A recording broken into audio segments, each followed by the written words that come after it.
Welcome to the Hop Edition podcast, brought to you in association with The Malt Miller, your go-to choice for premium homebrewing ingredients and equipment. Whether you're a beginner starting out or an experienced brewer, The Malt Miller has got you covered. So for top quality products and customer service, jump over to themaltmiller.co.uk and tell them the Hop Edition sent you. We would also like to thank all our Patreons for their continued support with running and developing the pod. If you would like to become a member and gain access to exclusive perks and benefits, head over to patreon.com/The Hop Edition. Now it's time to get this pod started, so crack open a homebrew and enjoy the episode.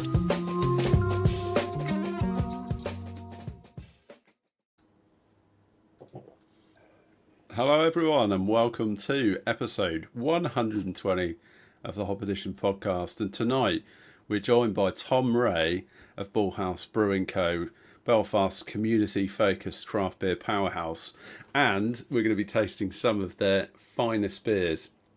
So I've been chatting with Bullhouse for some time about collaborating and getting them onto the podcast, and I'm super excited about tonight.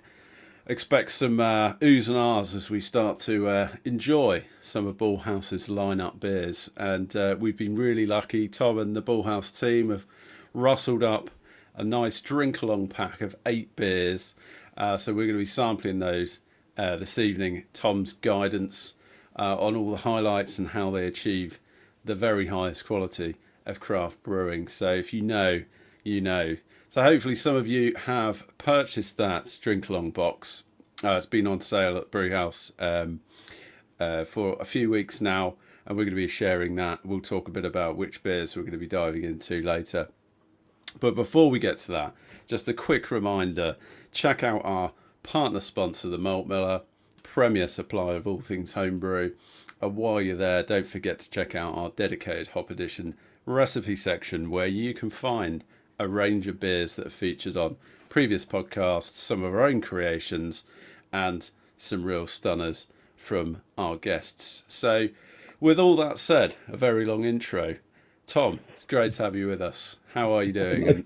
And importantly, nice to be here. Thanks very much. You're very welcome. I was looking back through the email. It was actually the 8th of November 2023 when you first contacted us. Wow. Oh, yeah. So it's nice, that we got it done so quickly, isn't it? We got there in the end. So that's the important thing. All good things come to those that wait, as they say. Yeah. It feels like a very Bullhouse sort of thing to happen. I can imagine that's probably taking 18 months to actually get around to doing it. Yeah. Reflective of how busy you guys have been. Well, I think so, yeah. Yeah, for sure. So, important question on the opener, Tom. What are you drinking? I'm just finishing off a pie face at the moment, which I think was in the box that we sent out. Thank you to everyone who bought that, by the way, for the drink along, which is our West Coast Session Pale Ale at 3.4% ABV. I thought it was probably the most sensible way to start the evening. Yeah.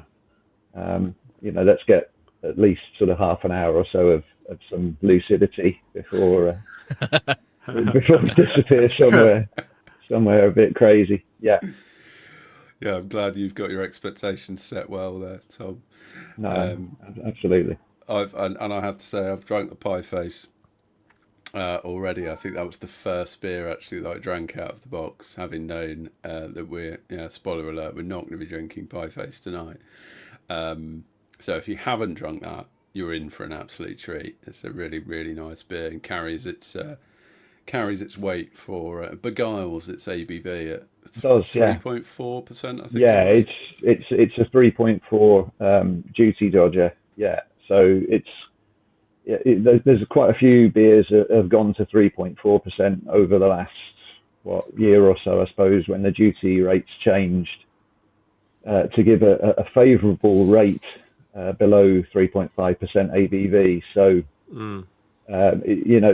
important for us that we keep, plenty of character, plenty of flavour in that beer, even at 3.4% ABV. So, we're not drinking it, but just to talk into it a little bit. So there's crystal malt in it, which gives it, a bit of colour and a little bit of malty flavour, a little bit of a malty backbone to it, and then just a light dry hop of some fairly, I suppose, trad US hops, so Cascade, Centennial, and Simcoe.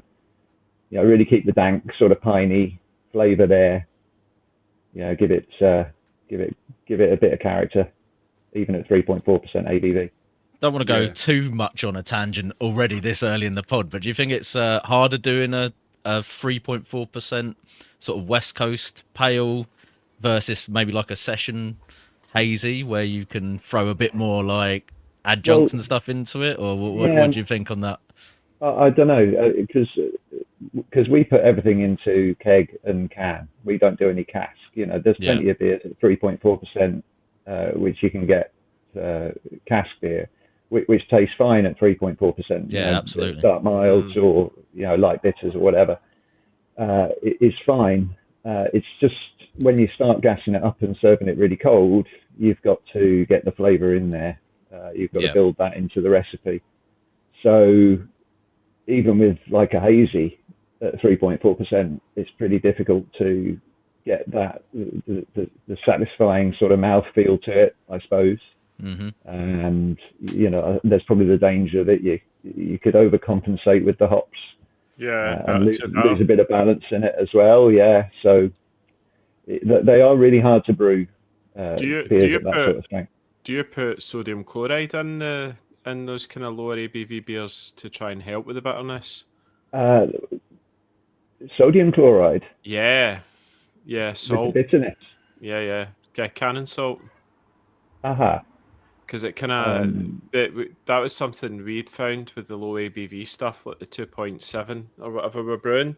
That if you put a bit of cannon salt, like just sodium chloride, it really just helps. With sometimes it can be too bitter with the hops because you don't have that. Right, so it mellows the bitterness. It mellows the bitterness. Yeah. So what the salt will do is just enhance the mouthfeel. So we use salt in most of our hazies for that very reason. So if you get the sodium level up to about 50, 75 ppm, then what you're effectively doing is enhancing the mouthfeel of the beers.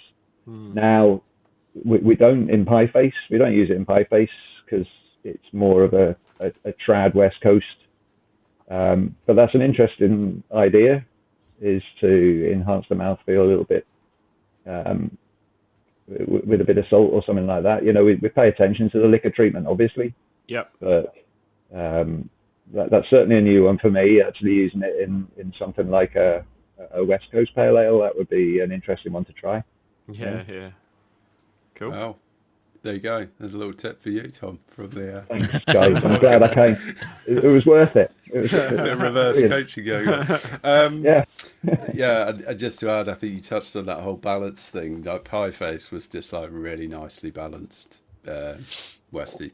That's kind of what I took out of that. Just not too bitter, just everything kind of working together.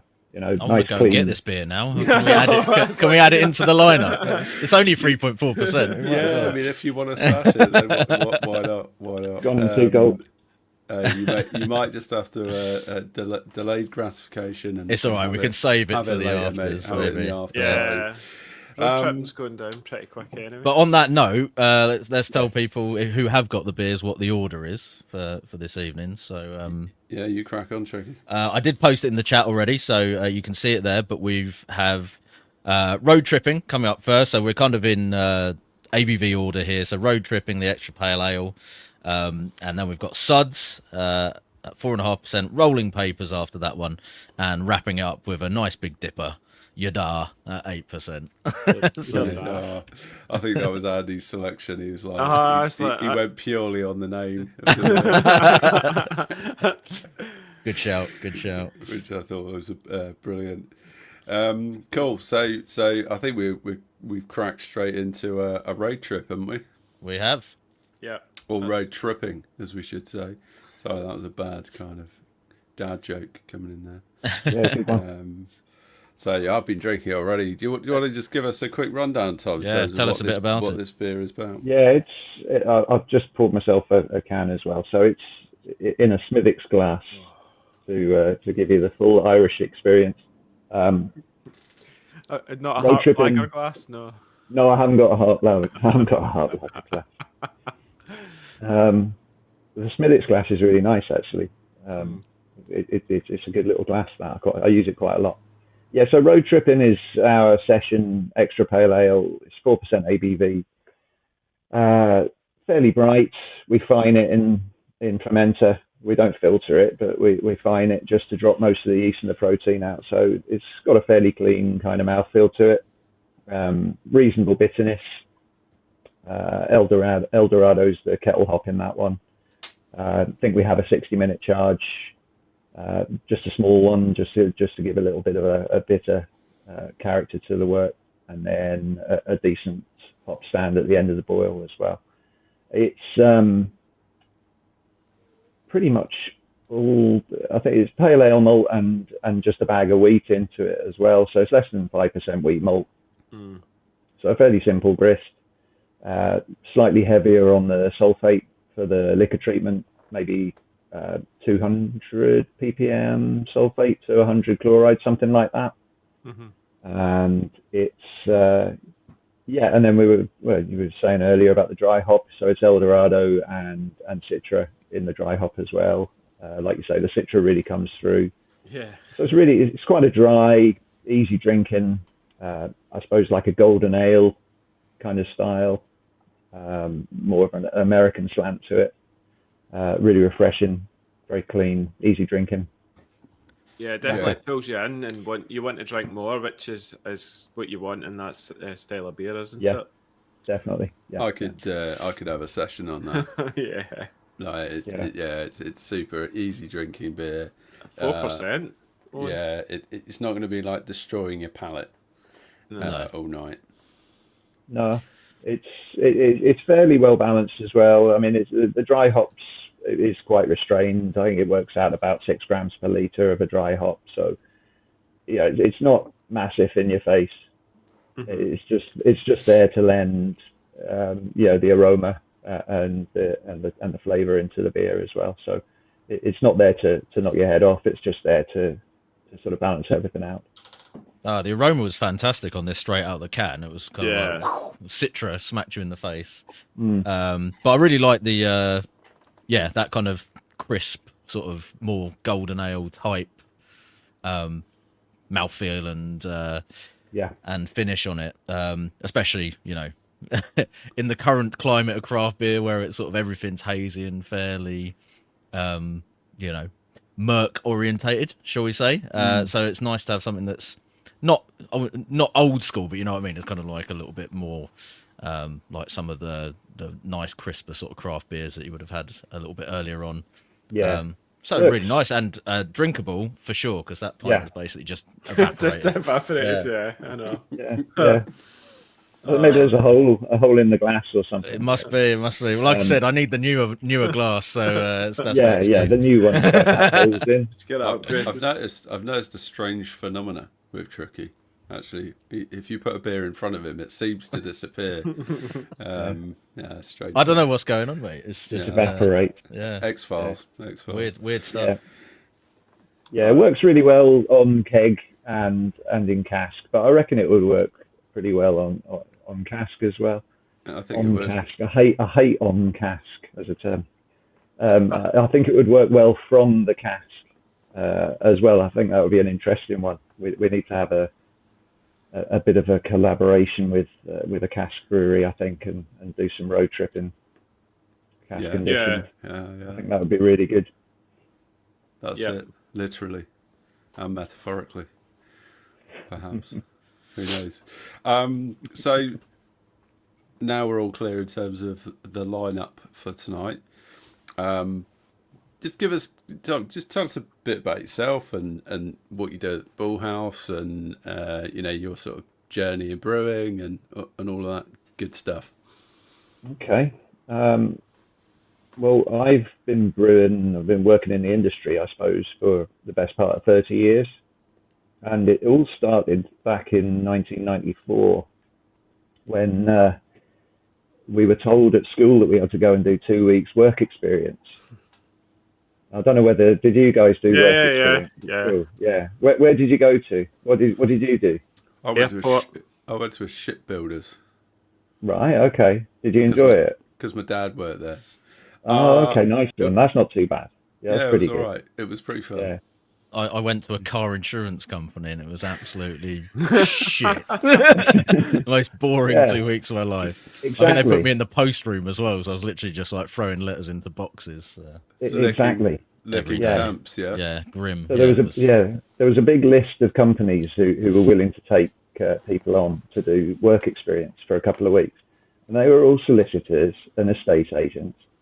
I thought I don't really fancy that, but I used to do a bit of cycling when I was younger, and I used to cycle past Ridley's Brewery in the Essex countryside. It was in the middle of nowhere, big Victorian tower brewery, and I thought, that place looks really interesting. I think that would be a good place to go and do a couple of weeks work experience. So I wrote to the head brewer and I said, is there any chance that I could come and do 2 weeks of work experience? And he basically got me, so it's 10 days. I just went around every department in the whole brewery, for a different department every day, just doing different stuff. And 10 years later, still working. Yeah, well, no, but that was it. After that was it. Every school holiday, I was just on to them saying, "Do you need a hand?" So they didn't just have you cleaning fermenters the whole time you were there, then, or digging the mash tun out. No, initially they didn't. But when I was in doing that was nice of them. Summer job and that sort of thing, brilliant, because the fermenters were these old copper squares, so they're open fermenters. Oh, it's a beautiful place now. Don't look for it; it's gone now. It's like a housing estate. Oh. Green King took it over in 2004 and closed it.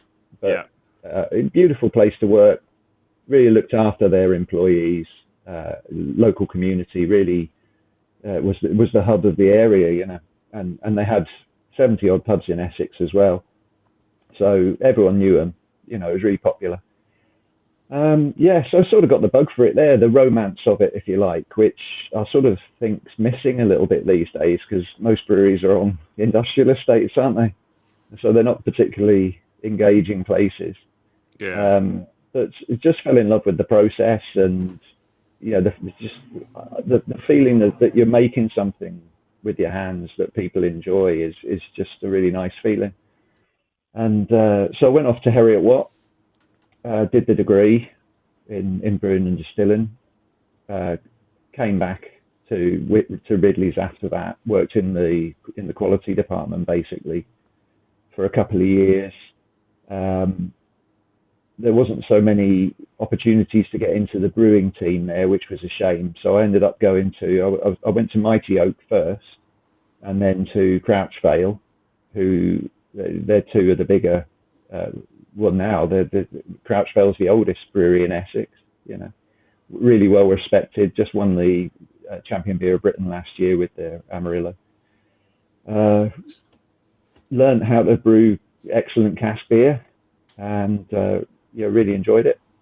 And then basically, I'd met my partner at university at Heriot-Watt, and she's from Northern Ireland.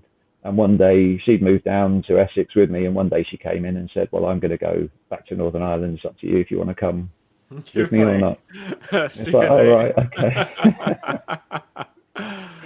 All right, okay. So a bit of an adventure. Let's go. Let's see what happens.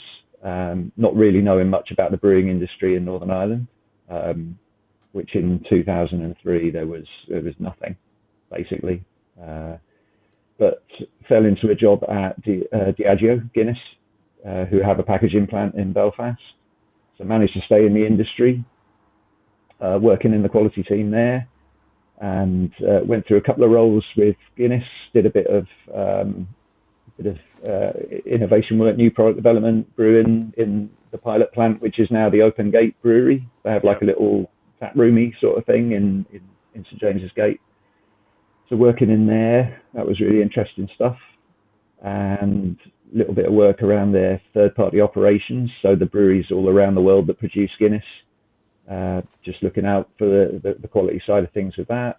Yeah. And then got made redundant in 2013, which was great.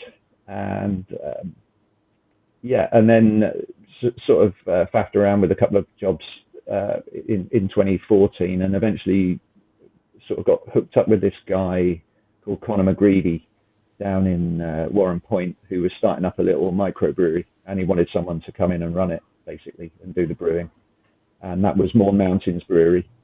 So in 2015, I joined I sort of joined up with him on 4th of January. It was the day that the Dave Porter brew kit got delivered and installed.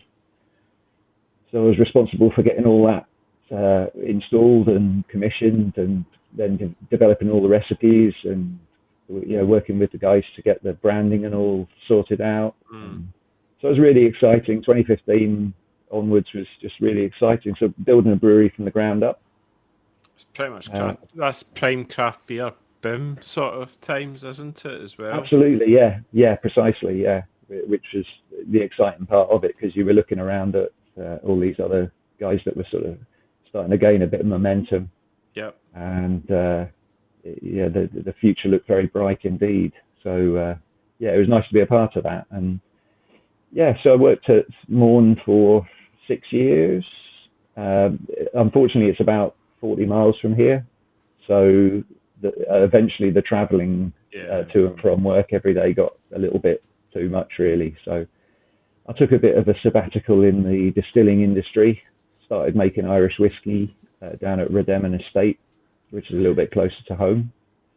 So did that for 3 years, brewing and distilling whiskey and gin, a bit of bottling as well. So that was good fun. Thought that was going to be, a real money spinner. The gin boom. During the gin boom. The gin boom had pretty much gone by the time I joined them. We were starting to move into the sort of Irish whiskey side of things by that stage. Yeah, making some really lovely stuff. I mean, I'm not an expert in whiskey of any sort, really, but by all accounts, what we were making was delicious. Especially around the peated side of things was quite an exciting thing. What David and Fiona do down there with peated malt is quite unusual in Irish whiskey manufacture. So it's quite exciting stuff coming out of it, and really, really tasty. But in 2020, so it's only last year. So I got wind that William at Bullhouse was looking for someone to come in and run the brewery, and the lure of beer sort of pulled me back in, as it does when you have such a love for the product.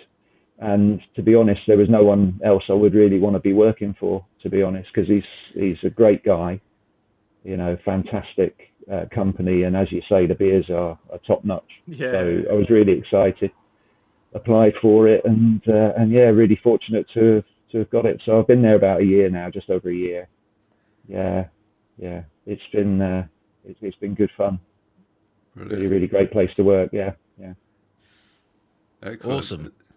That kind of brings us up to date, I guess. So we'll give you a little break from talking there, Tom. It's 30 years. I'll try to condense it. No, it was a good rundown. Really interesting background there. Sounds like you've done the full tour of the various parts of the brewing industry. I've worked in some brilliant places with some really, really excellent people, and I know people talk about that in the brewing industry a lot. It is a great industry to work in, because by and large the people are fantastic, and obviously the fact that you're making a really nice product that you can enjoy, and you can enjoy with people down the pub is fantastic. It's 100%. It's a great industry to be a part of. Speaking of really nice products, so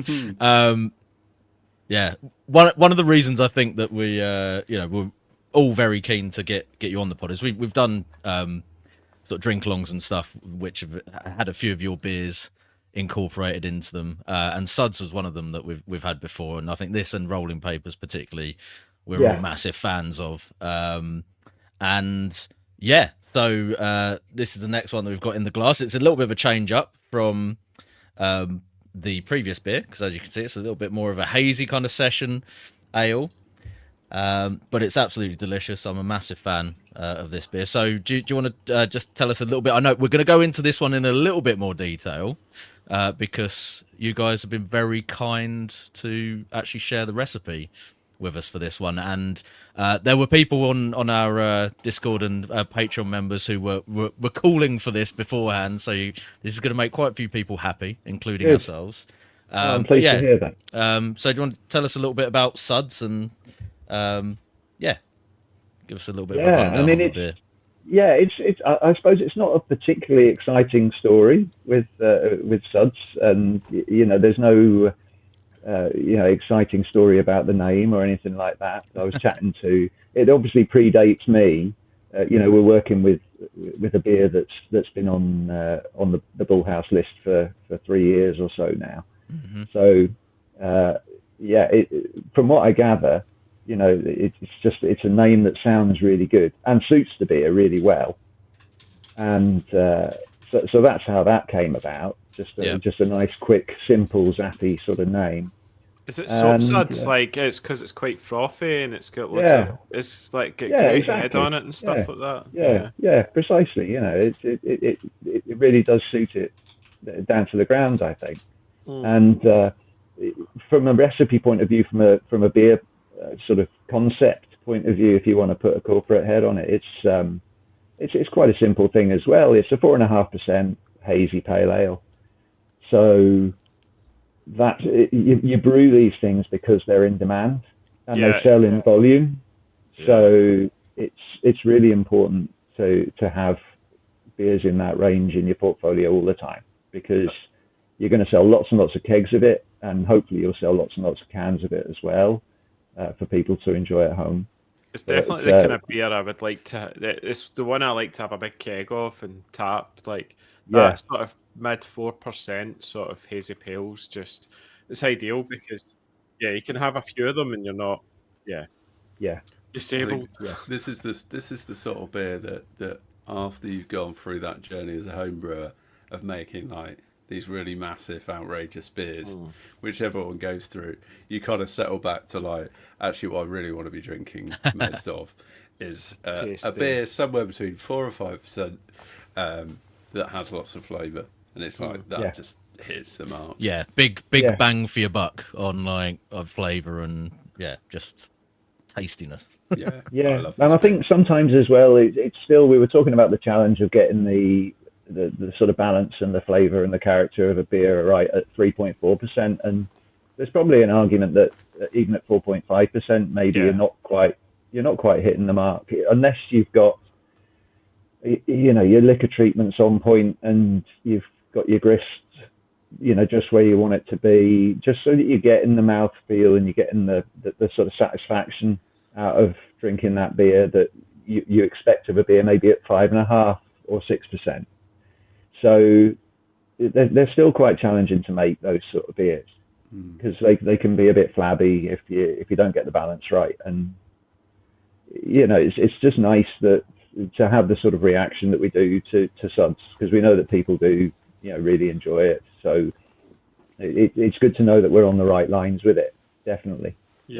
So diving into that point, which is an interesting one, Tom, like that. Actually, just making what you described as probably quite a simple 4.5% beer can be quite technically challenging. Dive into some of those sort of technicalities and like what's your like guidance in terms of how to kind of nail the more challenging parts of making a beer really well, like you guys do at this kind of style and ABV. Yeah, so for a hazy specifically. Yeah. So it's definitely looking at the liquor treatment, making sure that you've got. So I think we aim for. I think we're sort of 2 to 1 in reverse on the liquor treatment. So 200 ppm chloride, 100. Maybe not even 100 ppm sulfate on Suds. Maybe a little bit lower. Just to get the chloride up. Giving a fuller flavour, that's enhancing the malt, as we discussed earlier about with the sodium chloride. We do add salt as well to suds to bring the sodium up. So you're giving yourself a good sort of platform to work from. So you're not leaving any gaps there with the water, because that's going to be the fundamentals of your brew anyway, aren't they? Yeah, I'm with you. Yeah, it's like water treatments, like it's 96% of the beer. As we say, yeah, exactly. Yeah, it's 95.5%. Yeah. Yeah. So it's important. It is important to get that right, and wherever you go from there, you're going to need to have your liquor just right to carry that through, I think. So from a grist perspective on it, we're using pale ale. We're not using extra pale malt or pilsner. We're using pale ale malt, and then we use standard oat malt and wheat malt. You definitely taste the oat malt. You can get that oatiness to it, doesn't it? Yeah. So it's an infusion mash, 68, 69 degrees C, something like that. So it's again a fairly simple sort of grist. We don't complicate things too much within the brewery, and but I think the fact that we use pale ale malt rather than extra pale, I think that just gives it a little bit of an edge around the mouthfeel. Just gives that little bit of extra malt, which at the slightly lower ABV, I think is really, really important. Mm-hmm. Yeah. What about pH, Tom? Are you playing about with that to make sure that it shines? In the mash? In the mash and also post as well. Yeah. Certainly in the mash. I mean, what we try to do with all of our dry hop beers really is we try and head off the pH drop that you're going to get, because when you dry hop, you're going to see a rise in your pH. Yep.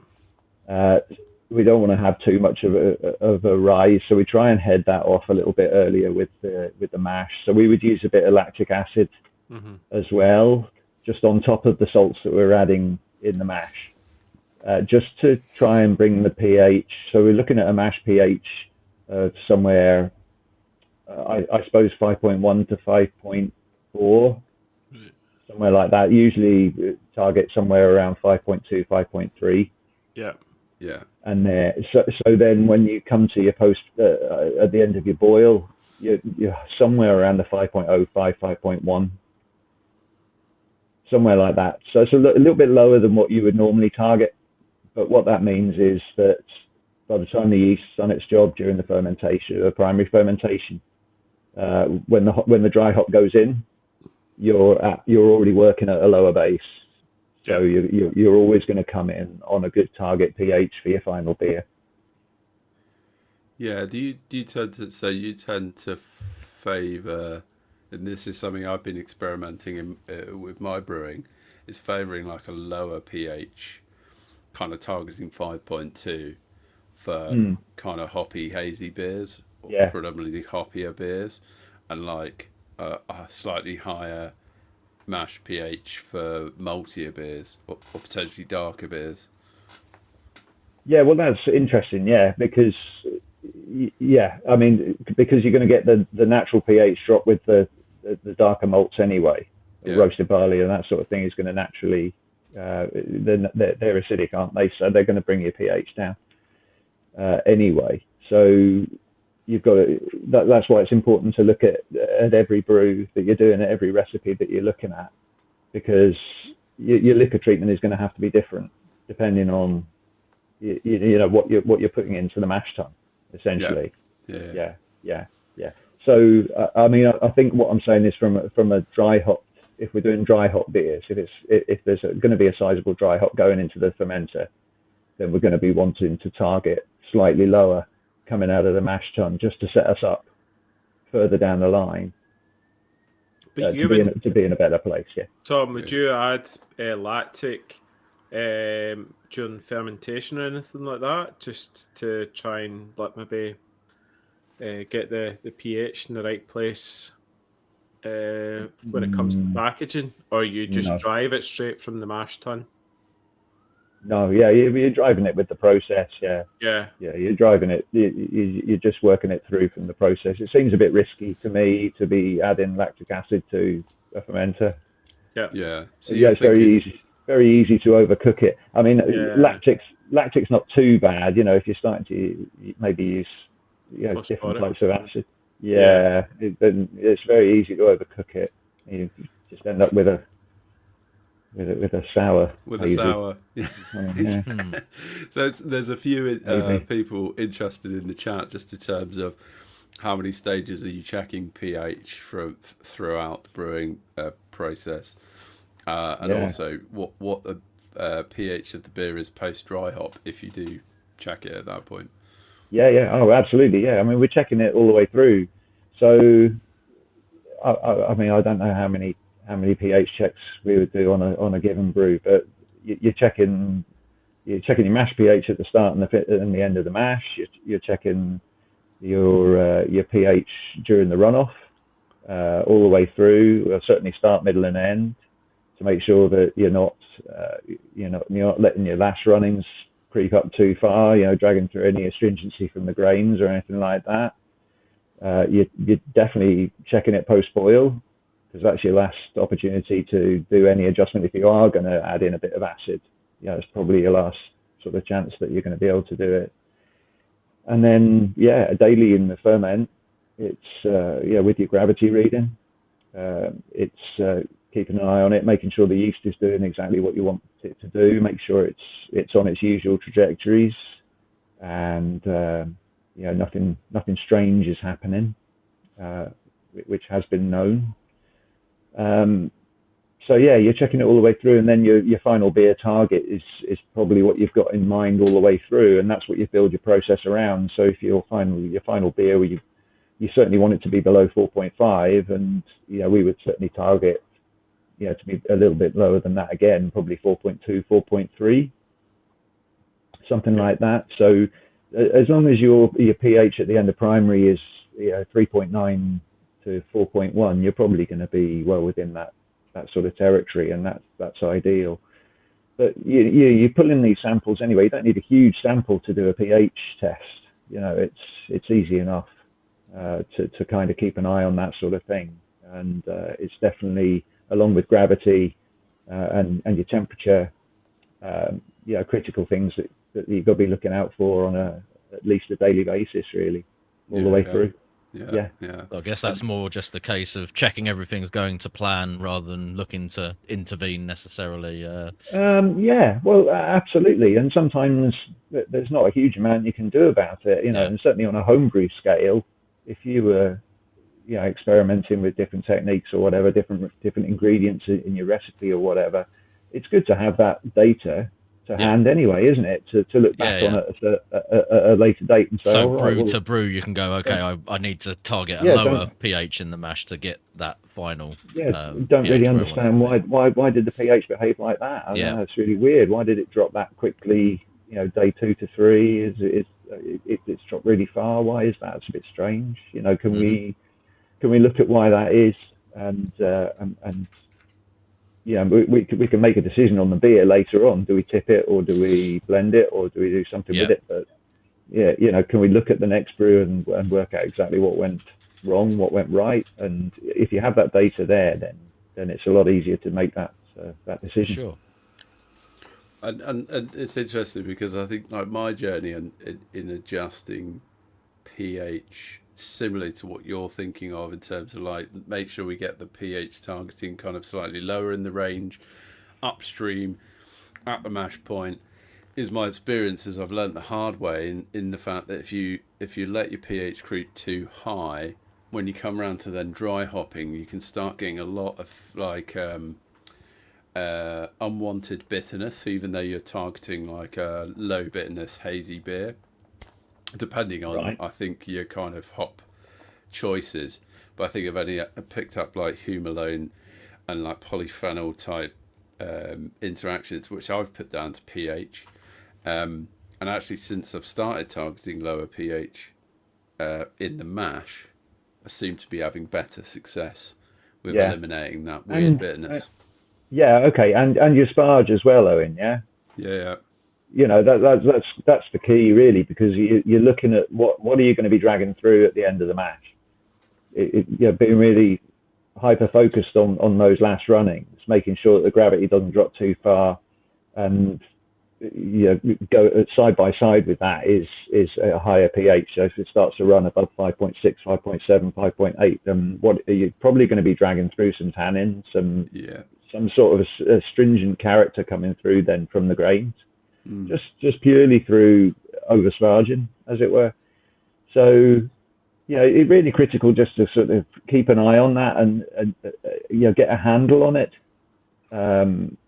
Like I say, it might not be something that you can do anything about necessarily on that day, and it's certainly not necessarily, especially at a homebrew scale, it's not worth dumping a batch over without running it through and just seeing what comes out the other end, because it's nice to do that as well, because then you can taste it and you can see what does that reading actually yield in the final beer. Did I get that astringency coming through, or do I not? Maybe I don't. I've got a last runnings of pH of 6 or something, but it tasted great.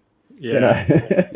And these are the sort of things, but that's brewing. That's just the nature of it. You're working with these natural raw materials and expecting them to behave exactly the same every time. And they don't. You can't a brew.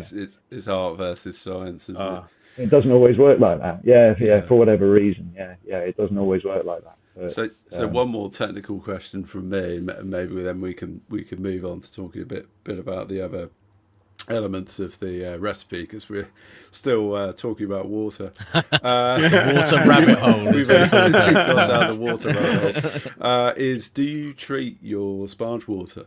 Do you target a pH just for your sparge water before you start sparging? No, we don't. Well, we don't target a pH for it, because I'm not sure that kind of works, does it? You can have a water of a certain pH, but it's all about the alkalinity, isn't it? And I really don't think we've got the time to go into that now.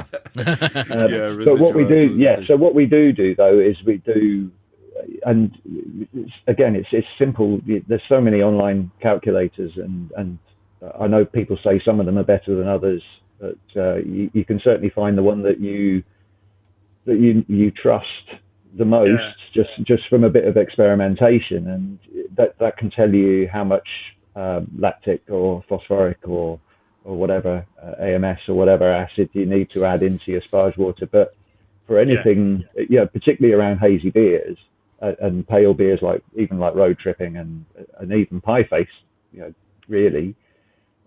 Anything like that, you've got to be looking at, in most cases, treating your sparge water with a bit of acid, but it won't be very much. That's the thing. And again, it's easy to overcook it, and especially at a homebrew scale. So it is really, really tricky.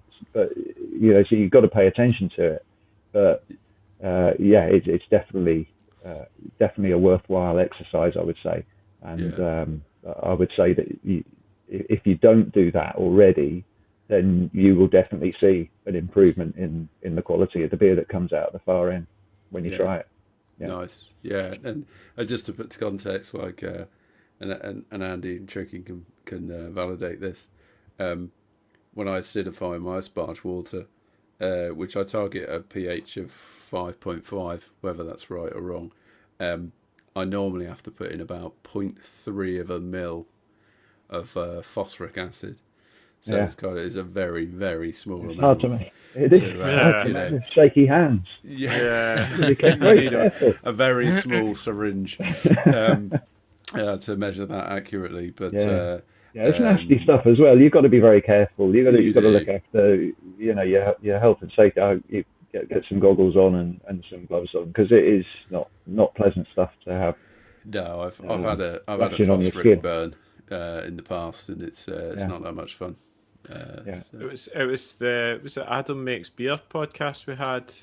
Adam, he's from over in the States, and he talked about acidifying the sparge, and that was the first time I'd heard it. And then since then, I've been adding in and using Brewfather to calculate how much I need in my sparge water tank, because he said it makes a big difference. It's an easy one to miss. And when I was brewing with tap water exclusively when I first started playing around with acidifying the liquor just as a whole batch for like the whole would acidify the whole lot as the full amount of water I was using. I noticed straight away, like being 2 beers that were done with or without it, that it was that astringent grain character that came through on the other one that had that sort of puckering finish on it, which wasn't not necessarily the hops as such, but I think that with the hops made the bitterness of them seem more prominent and a little bit more unpleasant and kind of grating. And yeah, I was kind of sold on water treatment from that day forwards, and then went off into RO and everything else. So it's the trouble with it is it's so complex. The whole thing. There's a book. There's a series of books. I can't remember the publisher now, but it's Malt, Hops, Yeast, and Water are the title. Yeah. So you probably know the ones I'm talking about. Yeah. The water ones were sort of blue colour, and it was written by John Palmer and some other fella. And like, I don't know whether you've got it or whether you've tried to read it. It's a hard read, that one. It's a hard read. There was one point I got through it, and I just thought they'd literally written this in the pub, and they just made this up, and they just sit there they probably meet up a couple of times a year and have a beer and just laugh at all the people who are trying to follow all the calculations that they've made up and put in this. But I mean, it's phenomenal. It's an incredible piece of work, but to go through it and actually work everything through, and then you're further complicated by your input water anyway. So our main supply in Belfast, the source of that water might change, 2-3 times a year. Yeah. So your water treatment has to be recalculated every time that water changes, and they don't tell us because why would they? We're just a small brewery. No one tells us, so you can be kind of caught on the hop. And obviously measuring pH is going to help with that, because you'll notice when any changes are happening, because what you're normally doing won't work anymore. Yeah. So so there's always curveballs that are thrown at you that you have no control over as well. Have you got the testing kit so you can test the water at the brewery? Well, yeah. No, we don't really know, and that's the thing. We definitely taste the water every day because we want to make sure that it's not going to be tainted. We probably don't test the water quite as much as we should. Again, at our current scale, I suppose it's. What are you doing? Are you putting it through a carbon filter, or are you just? Well, no, we don't. No, we don't do that either. No, I mean, it's a very. The ethos in the brewery is still very much rooted in the homebrew roots of our founder, William. That's how he started, and the expansion that we've had over the last, say, 3 or 4 years has been astronomical, really. And you know what it's like in the brewing industry. There's not a huge amount of money sort of sloshing around, so you have to kind of bootstrap a lot of stuff, and things like filters on the water and that sort of thing are great. But if you need another tank because you've got demand for your product, then the money goes on the tank. Because there's clearly not too much of an issue with the beer if people are demanding it. Exactly. So so you've got to make the decisions, and you've got to make the choices about what you spend your money on. Yeah. But if it ain't broke, why fix it? Yeah, exactly. Yeah, and that's very much kind of where we are, really. And we'll probably talk a little bit about sort of pilot batches and things like that later on. And it's not always easy. There's not many brewers, I don't think, who would go to work every day and say, I've got absolutely everything that I need to brew perfect beer in this brewery that I work at. There's very, very few brewers who would have that, especially at our scale, or especially as a small independent brewer.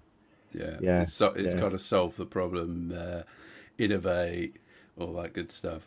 So listen, before this beer completely disappears. Oh yeah. Have we not talked about this? I'm struggling. We've only got as far as talking about the water, which we need to as brewers, drag it back a bit, don't we? I'm sure we is say this about 7 minutes ago. We could do that all night, to be fair. But talk about water. Yeah. So talk to us a bit about like the grist. You talked about that being relatively simple. Talk to us about the hops as well and the yeast. Yeah, okay, yeah, grist's really simple, and like I say, pale ale malt, just to give it that little bit of extra backbone.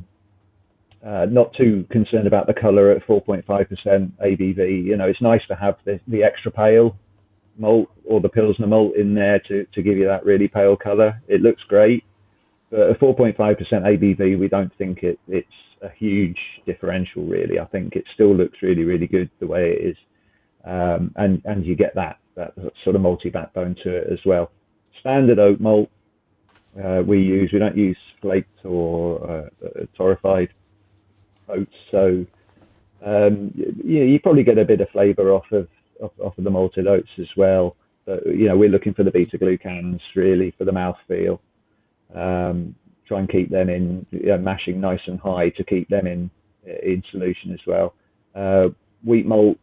I don't have the recipe in front of me actually, Owen. I'm trying to think which is 10% and which is 15%. I can't remember which way round it is. Oats is the larger amount. 12. Yeah. And wheat malt is the lesser amount. Oh, it's sort of 12 and 7, is it? Yeah. Yeah, something like 12 and 6. Something yeah. like that. Yeah. Something like that. So really simple. Infusion mash, 6869C. No hops in the kettle whatsoever. We have a hop stand at 80 to 85C for 20 minutes at the end of the boil. That's a little bit of Eldorado. And we were talking earlier because we don't even have a whirlpool. We're talking about bootstrapping. Yeah, so our brew kit actually came from. Some of your older viewers might remember the Beaver Brewery, the Belvoir Brewery in Rutland. I think they were in Melton actually. So the kit came from them. So they were a cask brewery predominantly. Yeah. So the kettle's pretty much designed for whole leaf hops really. So it's been there's some wedge wire plates that have been sort of craftily fashioned in the bottom to allow us to capture most of the hop pellet material that we add into the kettle, because we prefer to use pellets as most sane and right thinking brewers do. Just to get the flavour improvement is fantastic over whole hops, generally speaking. And you lose a lot of liquid as well with whole hops as well. You do. You worry about the quality as well a lot of the time. I know people say it's a lot better these days, but I remember opening bags of whole hops in Crouchvale, and they're brown and full of rope and twigs and stuff. I'm sure it is a lot better now. I mean, we used whole hops at Mourne Mountains on the Day Porter kit, and we did okay with it. But it's when you're trying to brew, like we tried to brew hazies down there, and it's a real struggle to brew hazy beers with whole hops, in my opinion. In the brew on the brew house side, you're trying to get that hop flavour in. You're trying to get the old survivables into the wort before it goes to the fermenter, and really struggle to do that with the quality of the hops that we used to use. Now Gareth at Mourne Mountains now, who was my assistant brewer, he's now the head brewer at Mourne. He's doing a really good job. So I don't know what he's done something. He's found the magic key, because the hazy beers that he's producing at the moment are absolutely fantastic. But I know we had a lot of trouble with the trying to get that through with the whole hops. So anyway, so it's Eldorado. Just 20-minute hop stand, 80 to 85C. Run that through to fermenter. The yeast is WHC Haze Heaven. We use a fresh pitch, so it comes to us as a liquid. ready to go. It's a slight underpitch in our brewery because the fresh pitches are designed for 10 hec. Right. We usually bring 25, so it's a slight underpitch, but the yeast never seems to have any issue with it whatsoever. It's always a really voracious. Yeah, it is. Yeah, it's pretty good at the lower ABVs. I mean, what we have seen at the higher ABVs. A couple of the beers that we produce over 6%, 6.5%. You need to overpitch them if you're gonna get down to a decent final gravity. But what we found with beers like Suds, and then we'll see with Rolling Papers in a minute, it eats through that no problem at all. Gets you down to your target final gravity, about 79-80% attenuation, something like that. So your OG 1044 down to final gravity about 1010. It's quite a high about 4 days. Quite a high attenuating yeast, isn't it? Like it's not the highest. No, I don't think it's the highest. It's about, like I say, we see about 80%, something like that, with a hot mash. Yeah. It's great. It's really, really good stuff. Really reliable stuff. I've found you just have to be conscious about your mash temperature and controlling that, because I think actually, like at an 80% attenuation, you can end up getting a bit too dry. You go 10-0-08 or something. 66, 67, I think you're going to end up, particularly with hazy beer, probably too dry. So I think, do you kind of favour slightly higher, sort of 68, 69 mash temp, Tom? Is that sort of what you're aiming for? Or yeah, absolutely, yeah. You've got to keep some dextrins in there, definitely, for the mouthfeel, and especially at the ABV 4.5%. The more you can keep in there, the better, really. Yeah, just get that mouthfeel. Balance out that dry hop. Yeah. I was interested in the hop stand. You're saying sort of 80 to 85. That's obviously in that kind of isomerization window. Is that just sort of, do you guys sort of target that just to be able to create a little bit of bitterness to kind of balance the beer? Have you experimented with lower temps?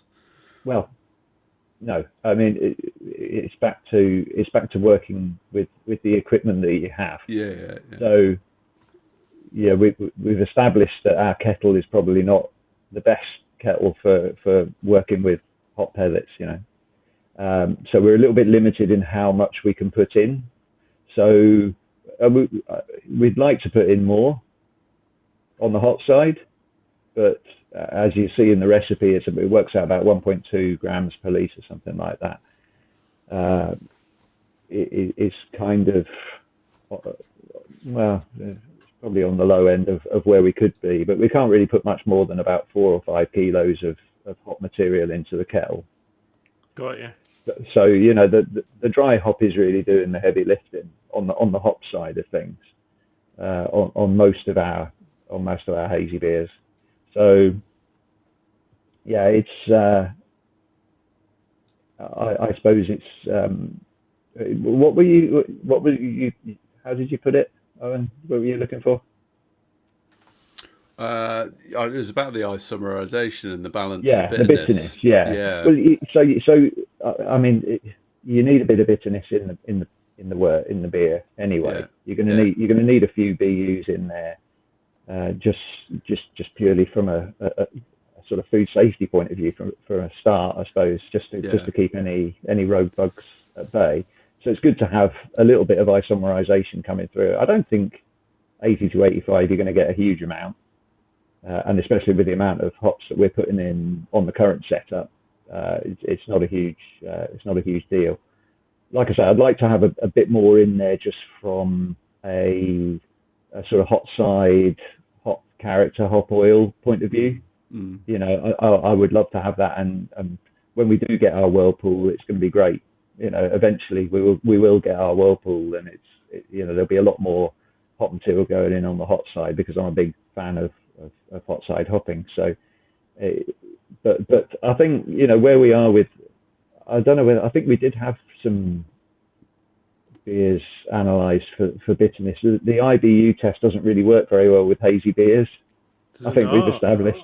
No, we sent some off to Brew Lab, and I think they come back with just ridiculous sort of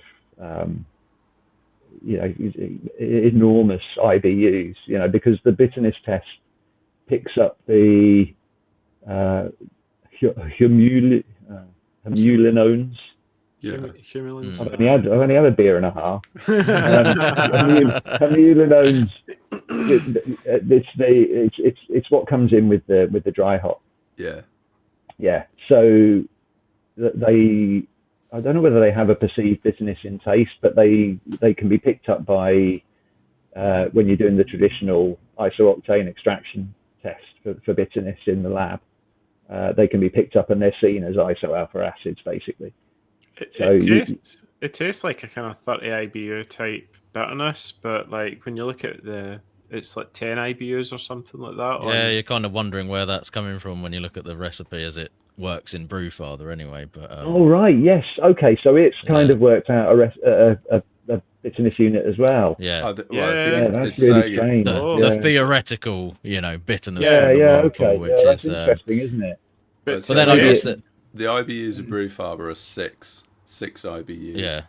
You've also got to factor in the difference between, sort of homebrew and obviously commercial kit, where your probably cooling time is a lot longer and hop contact time and all the rest of it is going to be radically different. I think we've had people on before who've talked about that a lot, sort of saying, homebrew recipes don't necessarily, well, more so scaling up can cause problems because, what might be in contact for 20 minutes, 30 minutes, a homebrew scale, and then maybe 10 minutes cooling time can be like an hour and a half in a commercial setting. That is interesting from a consistency point of view. That's quite an interesting way of looking at it. It is making sure that you've got a decent supply of cold water, I suppose, for a start, to make sure your knockout is going at the same pace every time. Because when we try and translate a recipe, sometimes what we need to do is actually add more hops because we don't have that carry through. Or if we're going to do, like, say you're doing a 20-minute stand, we would maybe knock that up to an hour of a stand at the homebrew level to get the same sort of transfer of that sort of flavour sort of thing.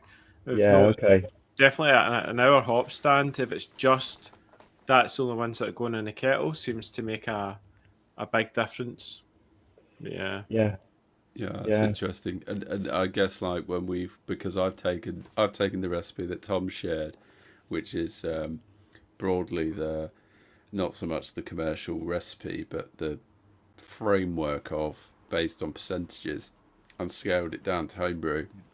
It's almost a case of like we might need to play around with some of those, particularly with the hops, in terms of like.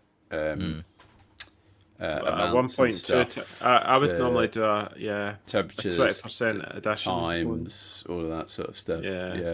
So maybe we need to have a look at that. Yeah, Andy, you played around a lot with the extended whirlpooling to emulate stuff like what was the recipe? It Arbor? It was C-bomb. C-bomb. And what we found was that when you have it sitting there for the hour, it definitely matches more to what you're getting in the commercial setting. Because the cooling times for them is a heck of a lot longer. Whereas I think, particularly with beers like this, where you're exclusively in the whirlpool and there's no boil additions, it's probably going to be even more of an impact in that sense, isn't it? Yeah, because what I tend to do now is if I'm designing a new recipe, I tend to now add hops in the kettle at the 20 minutes and 10 minutes sort of thing now again to bring more flavour back in. Because we just don't have that extended time period that we're getting. Whereas if you were to scale like a homebrew recipe into the brewery, you'd find it'd be way too bitter and you'd have to cut it back. Yeah.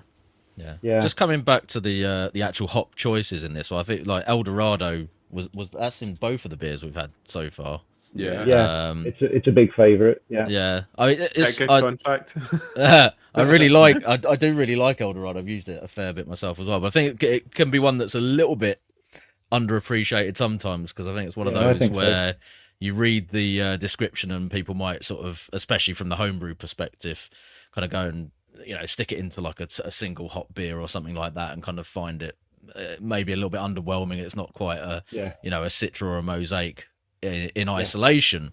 But I think probably in the way that you've used it in this beer and maybe the previous one as well, where it's like a supporting hop with your Citras and your Mosaics, it can really add a really nice sweet kind of, there's a little bit of a kind of like sweet candy, kind of watermelon, kind of subtle tropical sweetness to it that for me anyway, I find that sort of carries stuff that's gives you a little bit more of the top note, like your Citras and Mosaics a bit better.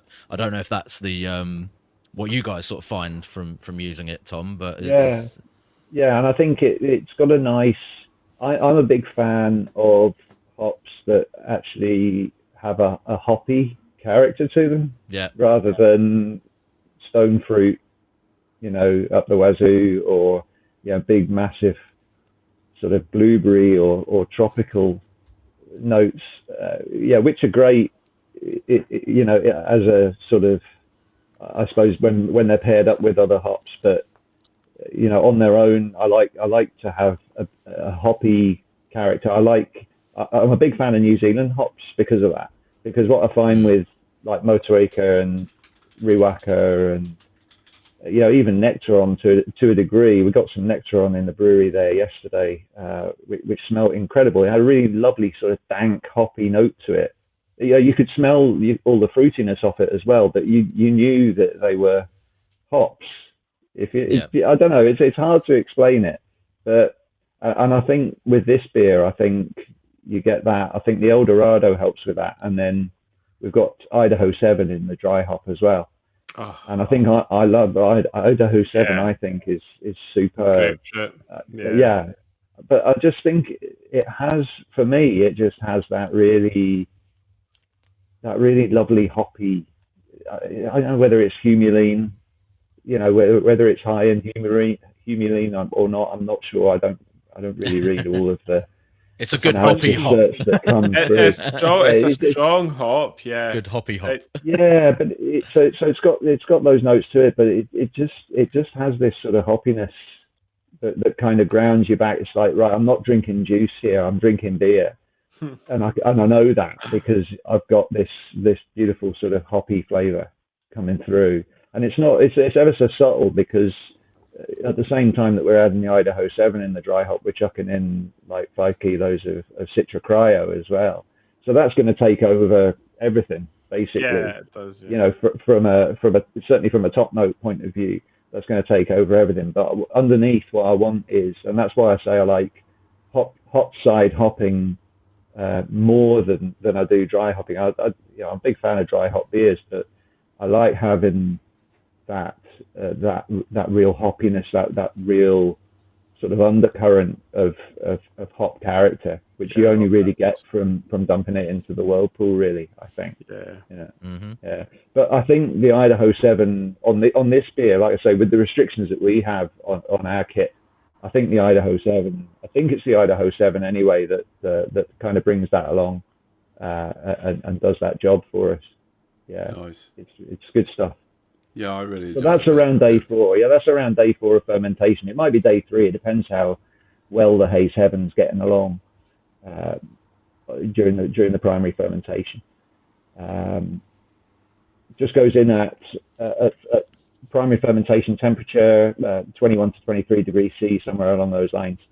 And it's a static dry hop, just in the manway at the top, and close her up, cap the tank, and set the spun to try and vent off a little bit of pressure. Try not to put too much stress on the yeast.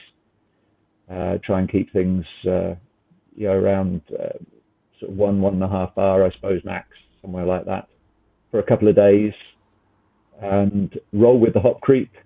If anything's going to happen, then there's plenty of yeast in suspension. The beer's at 21, 22 degrees. That yeast can mop up any of those sugars that might be released.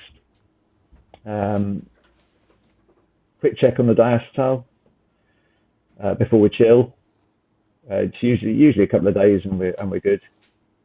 And yeah, just a crash chill, and then you're just pulling hops off the bottom, pulling yeast, just waiting for it to clarify as quickly as possible. I think we put in the recipe, Owen. For us in the brewery, it's probably 2 weeks. It could be up to 2 weeks. On a homebrew scale, it might be a bit quicker than that because the hops haven't got so far to drop down. Yeah. Then you've just got to be wary a little bit of the hop burn. I think you want to make sure that you're not packaging it too soon. So it is just a single, active fermentation dry hop that you do, and just let it roll, basically. Yeah. Cool. We don't resuspend the hops or anything like that. It's in the top. Let the yeast and the released carbon dioxide do its job. Mix those hops up, and again, it's just one of those things. You read about all these intricate dry hopping schedules, and I'm sure that there's probably reasons for people to do that. We found something that works really, really well for us, and for us, it's all about just getting that consistency, really, more than anything. It's something that homebrewers definitely get a little bit hung up on. I'm not going to lie. So there's a very much a sort of tendency to go, what are the, what method are your verdants and people like that doing? And you've got to do it that way, otherwise it's going to ruin the beer and all the rest of it. So it's quite refreshing to hear a slightly simpler methodology there, where you don't have to worry about dropping temperatures and all the rest of it. And that's the way I like to do it. The proof is in the pudding. It works fine in this beer, more than fine. It works really well. So it's not just this beer. It's all of our dry hop beers. That's the way we do it. We have a clearly defined process for it. That's the way we work it on all of our beers. And I suppose that what you're looking for really is you're looking for just the consistency from batch to batch. That's all we're looking for really. We've got the process is defined, so we're happy with the quality. We're going to make sure that the hops are top quality before they go into the tank. We're not going to just open a bag and chuck it in. We're going to make sure the hops are good. We're going to be looking after the sanitation around the bag. We're going to be looking at the sanitation around the lid and ourselves to make sure we're not introducing anything.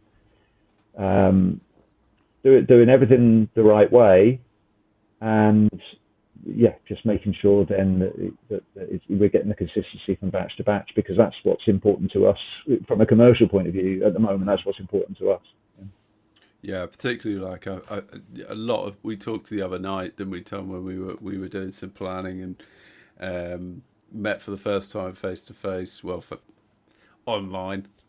Not in real life, but we were talking about the I've completely lost train of thought now. What were we just talking about? Dry hopping technique, method. Dry hopping. Warm, active fermentation dry hopping. Yeah. Keeping it simple. I don't know what else I can give you, Owen. Total mind blank. I'd ruin myself by going on a tangent about in real life. What were you just saying, Tom? I was talking about consistency. I was talking about you were talking about consistency. I'm back on train. Thank you. Right, we were talking about you Bullhouse having a number of beers that kind of constitute almost like your core lineup, and it's kind of like road tripping, suds, rolling papers, which makes up what would you estimate that kind of core beer lineup making up of the beer that you produce? Those three. Yeah, I reckon. Way over half what we produce. I mean, rolling papers on its own is, I can't remember off the top of my head the exact volumes, but it's rolling papers is double the volume of suds, and then suds and road tripping are fairly similar, second and third place, and then the other brands are much lower again down below. Well over 50% of what we produce. So I think that emphasise. I think that puts kind of an emphasis on that consistency point, isn't it? You're a brewery that produces, and this is probably true of a lot of breweries. You produce kind of a lot of core beers, fairly repetitively. So I get that point around Yeah, consistency. and brewing, like we're brewing rolling papers on a weekly basis at the moment, and that really helps with consistency, because you are producing it, week after week after week. Consistency almost becomes, easy when you're doing that. It's when you don't brew it. If you don't brew a beer for, 4 weeks, 5 weeks, it's a lot harder then to kind of pick up from where you left off last time. Has anything changed? We're back to the water again. Has anything changed with the water this time? Is there anything that I can pick up from the other beers that we've brewed in the meantime that I can apply to this beer? And thinking about that, before you start to brew, just to make sure that you're not going to be caught out further down the line. Yeah, because he did mention about how it's a harvest, like these, even the ingredients itself as well change. So it's maybe this batch of citrus slightly different, so we need to and that's another thing, isn't it? Because we're not of a size where we can select our lots of hops. We're tiny small. We don't get invited over to Washington in the summertime to select which bales of citra we want to select, we want to buy from for the next year. We're not quite at that sort of level of brewing royalty yet, which is a shame, really. But we just have where to is work, it? work Where with do it. you get your? Where is it you get your hops from? Is it? Well, we get a lot of hops from Yakima Chief. Yeah. We get they're great for the cryo. The Citra cryo is from Yakima Chief. Mm-hmm. And it's a fantastic product. It's really, really good, and they're really lovely people to deal with as well. Yeah, which helps. We like dealing with nice people. And we also get some Barthars as well through Lockrans. A little bit of Lupomax. We get Strata for rolling papers, comes through Lockrans as well from Indie Hops. Yeah, so a couple of different suppliers.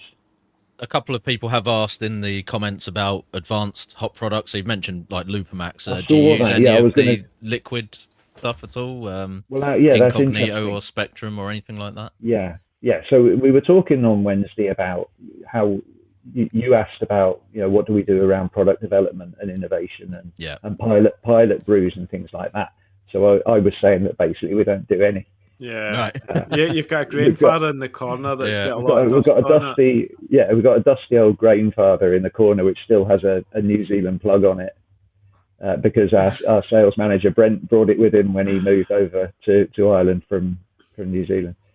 So we don't have an awful lot of time, and I hope over the last hour or so I've managed to convince you that at the moment what we're focused on is just making sure that we produce really good quality, consistent beer for the people who are very kindly clamoring at our door to buy it.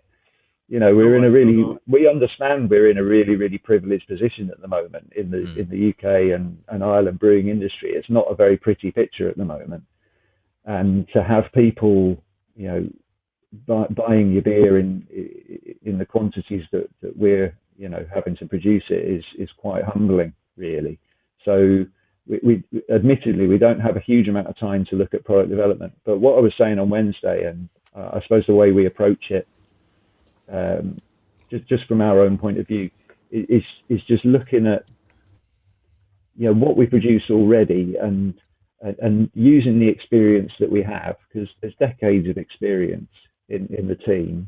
So that there's me, who's obviously ancient, and then there's Wolfie, our lead brewer, who's worked at Poyala, and he was most recently at By the Horns. He's young, but he's got a lot of experience in these really exceptional breweries. We've got Gary in the brewery as well. He's worked at Diageo, so he knows his way around the cellar. He knows his way around a packaging line. We've got Mark, who's got a lot of experience on packaging lines in Northern Ireland. He was working at Hilden Brewery before he was at Bullhouse. There's so much experience. We all know, what needs to happen, and so we can put together a recipe quite easily that that works within certain parameters. And so back to what we were saying about the advanced hop products. So one of the things that we've introduced recently, we produced a beer called Smiling Politely, which is a 4.5% hazy dry hop pale ale. Yeah, which we have to produce because they sell really well. So we started using Citra Dynaboost, and we used it in the hot side. In Smiling Politely, and we haven't brewed that many batches of it, maybe 3 or 4 batches of it, but it's working really well. It's really good because you're not putting all the hot material in and soaking up all that work, as you were saying, Andy, and losing all that, that volume. Yeah, you can get a few extra kegs, then that's a winner. Yeah. From a commercial point of view, it works very well from that perspective, and you get a really nice hot side character from it as well. Mm-hmm. I mean, one of the things that we have noticed with it is, although it is flowable and it is easy to use compared to the extracts of old, which still knock about, which are notoriously very, very hard to dissolve into your boil. It sticks to the kettle. It sticks to the side of the kettle, and it's a bit of a mess, But there's different things you can do to try and to mitigate that, like maybe cutting off your runoff from your mash, maybe collecting a little bit less boil volume, so that you can liquor back into the kettle and kind of get it dissolved in that way. Things like that you can do.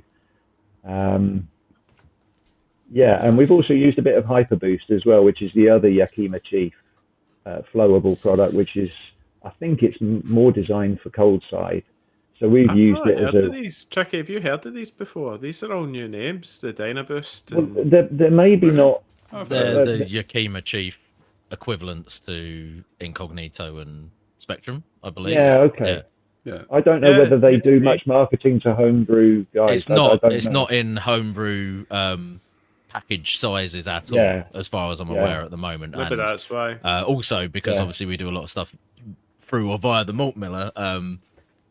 As I understand it, their sort of Bath Haas thing is sort of a bit exclusive to what they would be getting via Yakima Chief, and also they're repackaging Bath Haas's products for them for homebrew. So obviously they're kind of a bit more exclusive with them for the advanced hop products. Thanks to the malt miller, we get access to these flowable products. Otherwise, we wouldn't have the opportunity. No, they're good. The Hyper Boost that we used in particular was really good. The thing about them is, like, they'll tell you, they'll give you a guideline quantity of the amount of T90s that it should replace, and you go and you look, and the price is exactly the same. So you sort of think, it'd be nice if it was a bit cheaper or something like that. But like you say, Andy, what you're hoping for at the end of the production batch is that you'll get that extra keg or two of product, or an extra few cases of cans which you can sell, and you'll get the yield efficiency that way. Yeah. For us, when we use it, it's more about trying to get that, because sometimes you'll have a commercial beer and you'll go, how are they doing that? How do they make it so much flavour coming through? And it's because they're using. They could be in combination with T90, but they'll be using liquid hop products. So we find that when we use it anyway back at home, you get definitely has that sort of more of a kind of punch in your face type hop flavour. Yeah. For us anyway. But I don't know. Like I think it probably has transformed beer a little.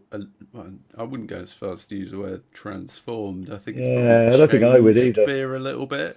I still think that, when Cloudwater was making the first dippers and stuff like that, just using T90s, there was still like proper punching, and I think actually you can use super fresh hops and get amazing results. But weren't they were using CO2 extract in the kettle as well, weren't they? Oh, they might be. In which case, no, they were. It's on the blog. Pie on my face.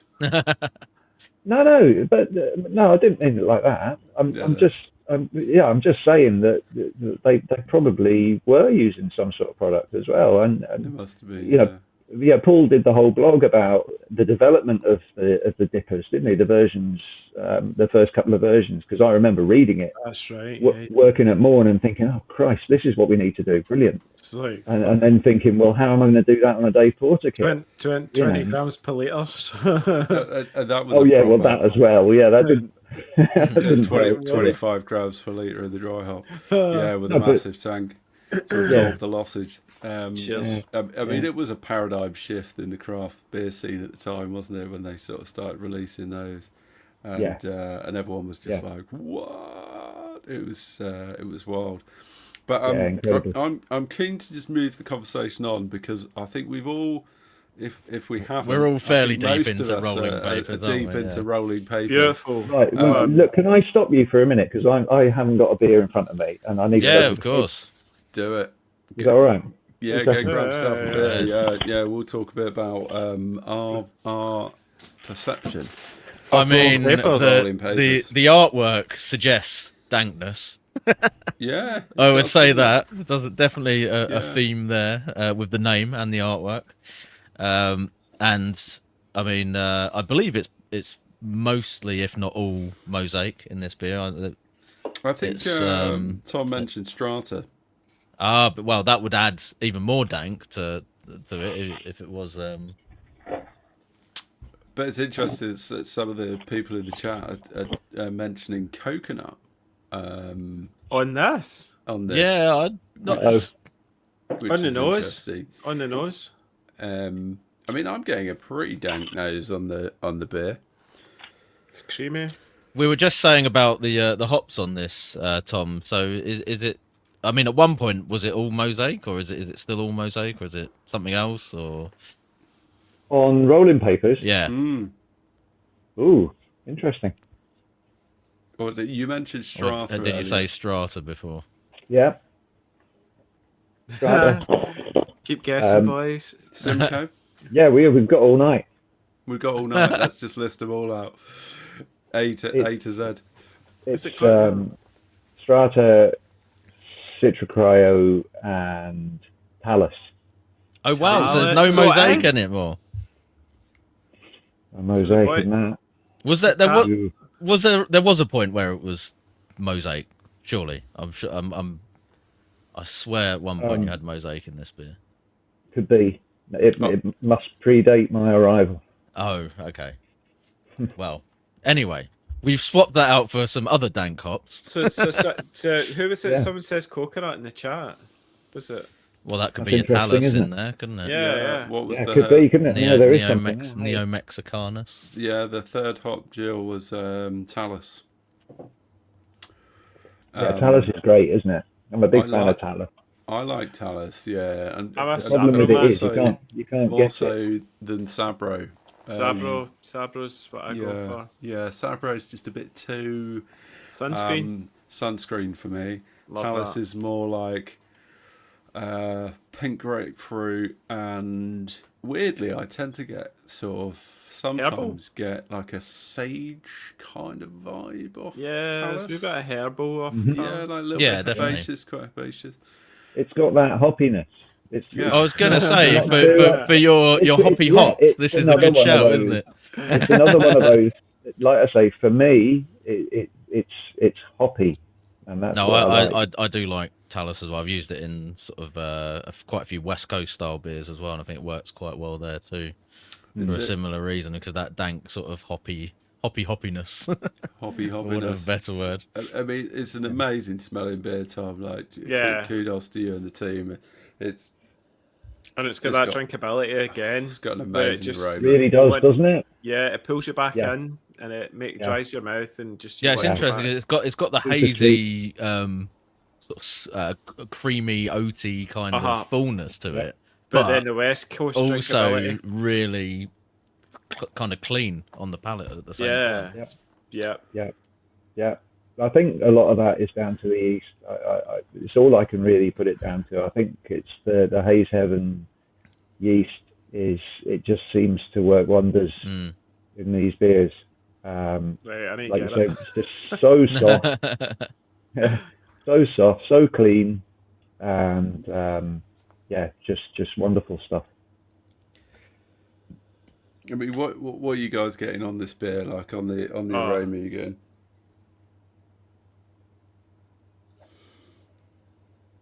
Definitely pink grapefruit, right? Passion fruit. Yeah, passion fruit. So that sort of slight high tangerine note sort of thing where you get. Yeah, there's a little bit of that kind of sweaty strata, citrusy kind of. Yeah, grapefruit. Yeah. Dank sweatiness, bit Yeah, weedy, kind of weedy armpit. character. Gym socks. Armpit in a good way. Yeah, there's not enough of that in there, is there? Really? Yeah, Needs more armpit. I love it. I love a bit of armpit in a beer. Call me crazy. We want more gym bag in that. Yeah, Tricky, you'll be wanting some more mosaic in. Put some mosaic in it. Yeah, more mosaic for the extra sweatiness. Well, we do a beer called Frank the Tank at 5%, and that is all mosaic cryo. And on a good day, with a good batch of mosaic cryo, that can be fantastically oniony, garlicky, proper savoury. Yeah, delicious. Right on my street. Yeah, I enjoy that as well. I think sometimes it can go too far with the garlic onion thing, though. I'm not. Never, when it's right. Never. No. You're in a full savoury beer mode. Yeah, fair dues. I enjoy that, but to a limit. I prefer the blueberry sort of dankness that you get from mosaic. If it's that sort of that onion garlic thing is just like it's too much. I don't know that I've had any mosaic for a while now that has had that blueberry. I remember getting some about 2016, 2017. Got some samples through, and we just was it 2021 or 2020 that had the blueberry on? Yeah, I think there was one that came back, and it was blueberry. Right. Okay. I think it might have been down to like breweries, as you talked about earlier, Tom, like getting out there and choosing their plot and all of that sort of stuff.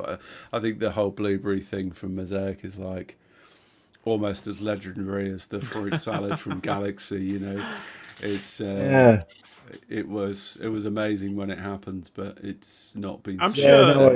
We got some and got them in warm water, and it was full on blueberry. It was incredible, but it's been a while, I think, since I've had that sort of intensity, blueberry wise. It tends to be.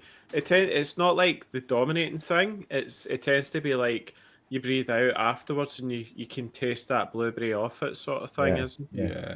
But Mosaic's like, the reason it was called Mosaic was because it presents so many different,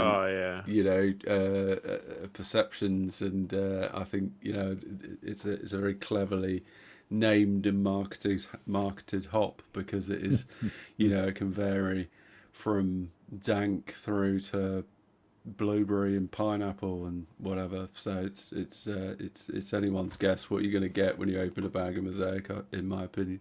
It's actually a hop I've not used for quite a long time. Because we probably overused it at one point. Possibly. One just haven't used much. I don't know why, but what did I miss? What were we talking about? We were talking about Mosaic. I love of Mosaic. Owen, you haven't used Owen. Sorry, you haven't used Mosaic that much, Owen. Is that what you were saying? Recently, says. Oh, recently. Okay. Recently, yeah. In the past, I've used it a lot. I think I ended up like buying a pretty big bag of it and using it in like almost everything. Not 5 kilos, though. And yeah, not quite 5 kilos. No. To be fair, I've only just bought some more of it since going through a similar period to you, where I had like a kilo bag or whatever, and it went in everything, and then I was just like, I should probably try and use all the other hops now rather than just putting Mosaic and anything. So to be fair, I think I've been on a fairly similar journey. Yeah, it sounds similar to me. So I just wanted to change gears for just a second. Now I think we've probably talked a bit about rolling papers, and I was keen to explore the kind of Bullhouse origin story.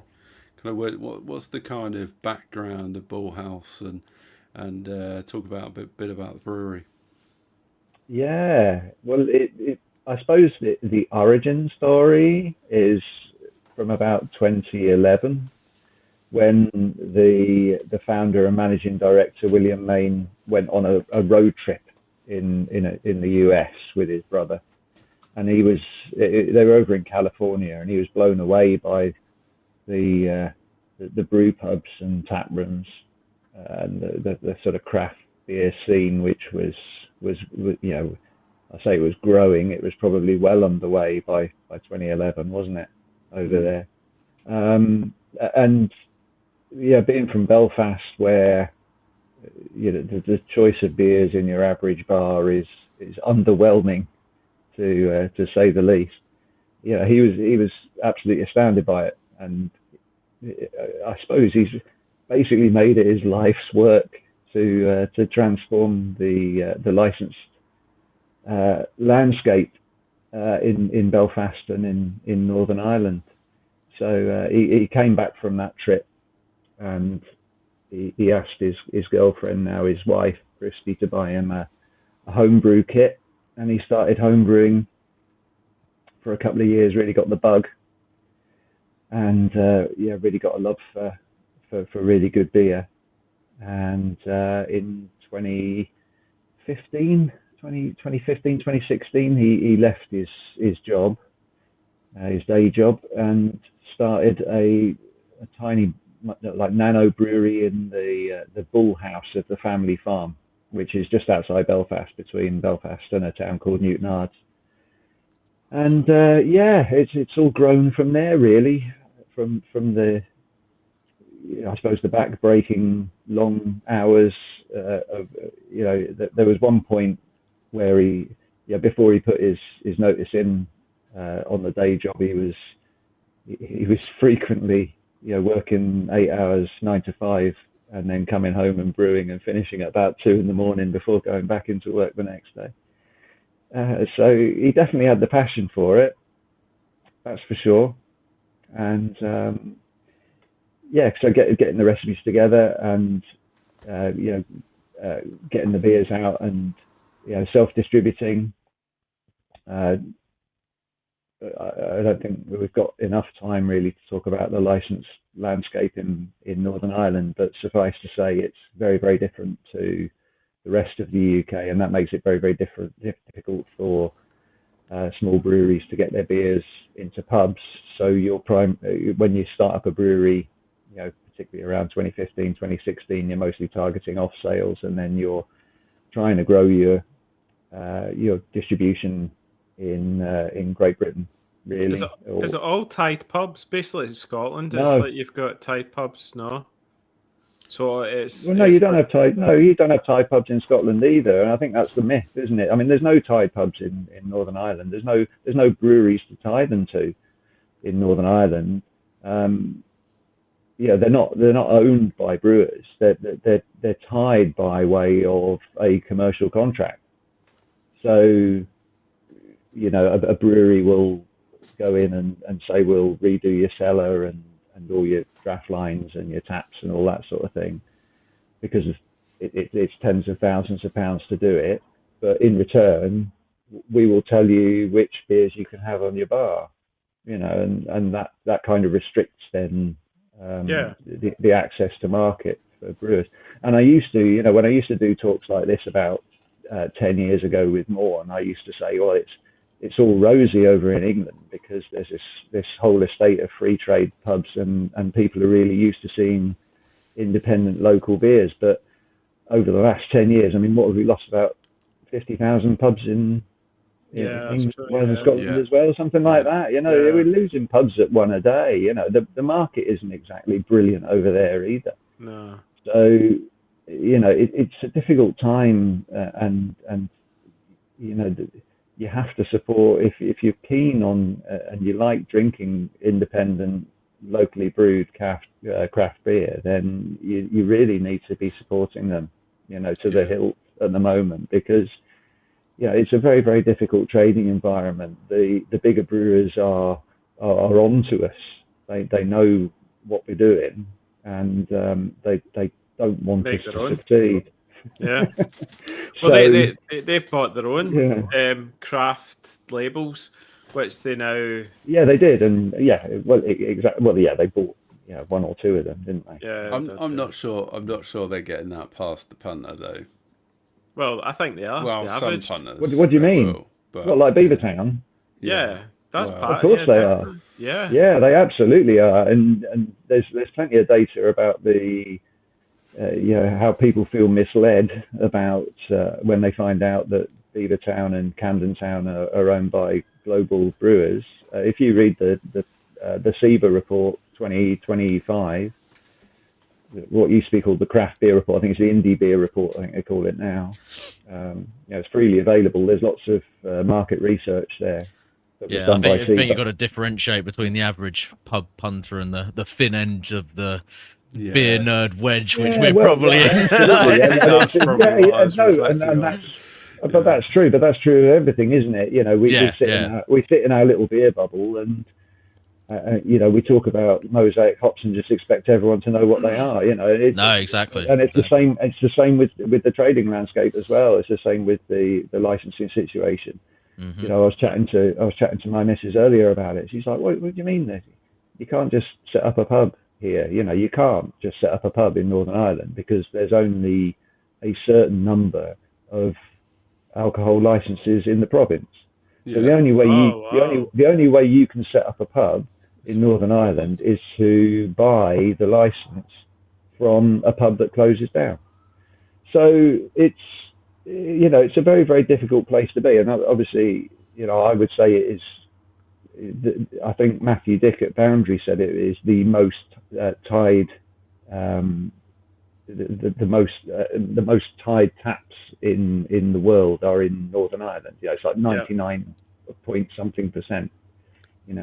But having said that, we're making inroads here and there. We do quite well.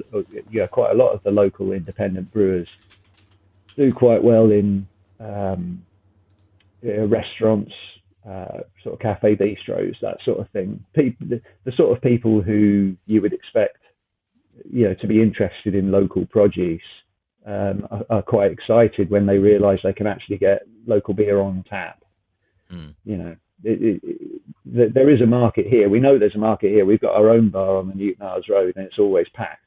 So we know that there's a market for our beer here. It's just trading conditions don't, they don't really favour us. It's definitely a challenge. But one you're succeeding in. It sounds like, nice little segue, Tom, to your tap room, Bullhouse East.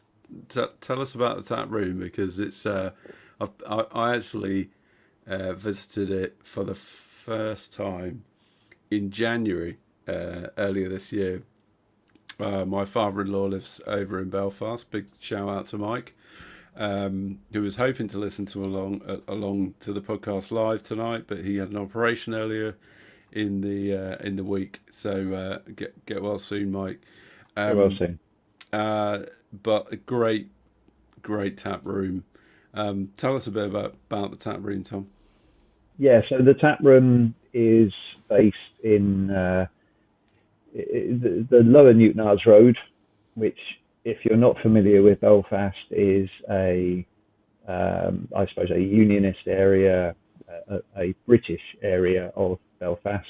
It's like most inner city areas. It's it has its struggles, shall we say. It's not the most fantastic area in the world, but it's come on leaps and bounds in the last, I suppose, I moved over here 22 years ago. It's come on leaps and bounds since I first moved over. I suppose there's a degree of gentrification. Which is happening in all of our cities, and hopefully improving people's lives, generally speaking, and improving business prosperity as well, or prospects for businesses in those areas. So it's we like to think of it as a community hub in the area that it is. There's always something going on. The building itself used to be a shop, so it's kind of like a micro pub, I suppose, in the English context. It wasn't a pub before. It was a men's clothing shop, and it's been completely gutted out. It's very minimalist, I suppose. It's a very bright space. It's an inclusive space, so it's family friendly, it's dog friendly. Everyone is welcome to come in. It's a nice place to drink beer, and there's 20 taps of really nice beer on, and there's some really delicious pizzas being made out the back. It's really simple. It's a simple sort of operation, and it's a really interesting part of town now as well, because just 200 yards down the road you've got Boundary Brewery as well, and they have a permanent tap room at their brewery. So you've got this little beer quarter of Belfast city, which it's about 30 minutes of a walk out of the city centre if you're ever in Belfast, or 5 or 10 minutes on the bus or in a taxi. It's a really unexpected place for it to be, but it's a fantastic spot.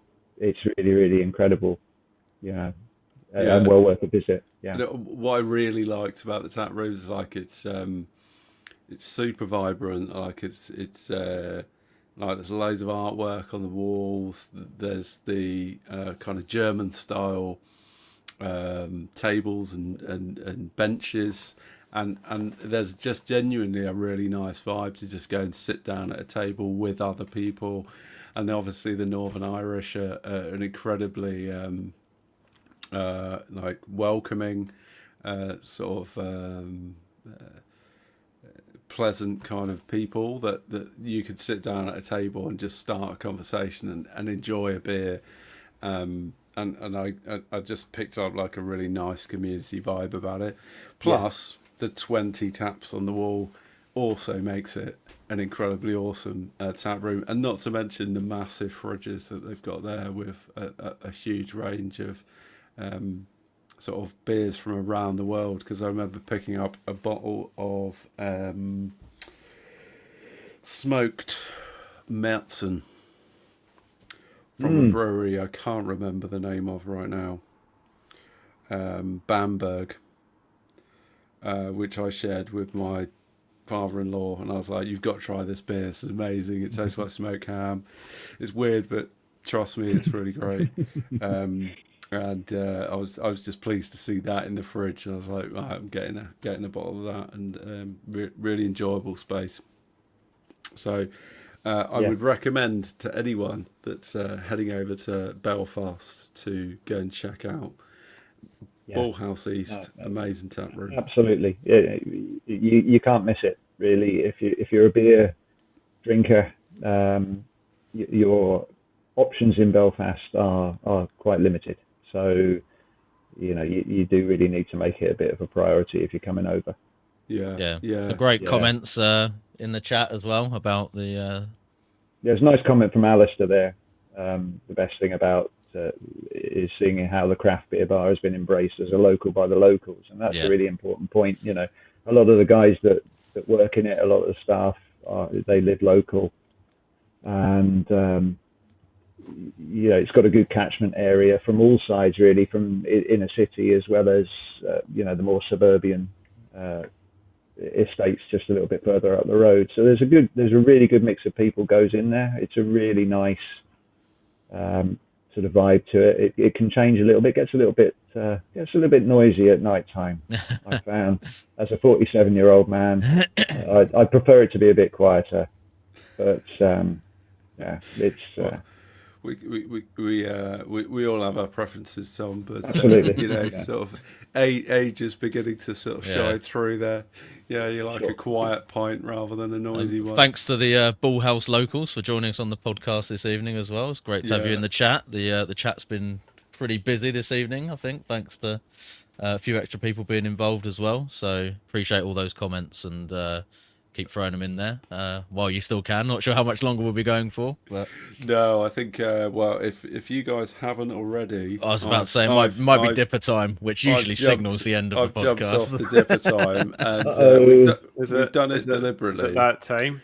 We've done it deliberately so that we can kind of roll off the podcast on the dipper. Or slide the off after of it, party, maybe. Slide off, yeah. So as Andy doesn't constantly interrupt us. Sorry, mate. That was a low blow. Yeah. Feedback noted on that. That was a low blow. So I think there was just like a couple of final points because Tom, I think Bullhouse received a fairly prestigious award this year, did they not? We seem to get awards pretty much every couple of months, to be honest, which is quite Humble brag.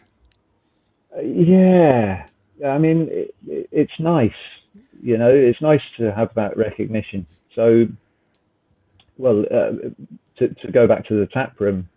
At BeerX this year, the tap room was awarded the best urban tap room bar in the UK by SEBA, and that's the second time it's won it, and it's only been going for 3 years. So that's that's testament to what the guys are doing down at the bar, and hopefully testament to the offering that we put on there beer wise as well. And we also won Commercial Achievement and UK Brewery of the Year at this year's BeerX, the SEBA Awards, which was lovely. And we got last December, we won an award from the BBC, which was Small Food Producer of the Year. We got a chopping board for that. That was nice. the trophy. Very practical. Cut some and then good just for the lime wedges. Yeah, and just a couple of weeks back, we were awarded the Hospitality Champion at the 2025 Living Wage Awards, which were held in Newcastle. So yeah, it's lovely. We do get recognised for all the good stuff that we're doing. So as a business, it's really important that we're looking after people, we're looking out for people in the staff. We are a living wage employer, accredited across the bar and the brewery. There's healthcare available. It's a small private healthcare package. It's not all singing or dancing, but it's a contribution. We're very conscious about work-life balance and that sort of thing. Just making sure that, and this is coming back to the 7 days a week in the brewery.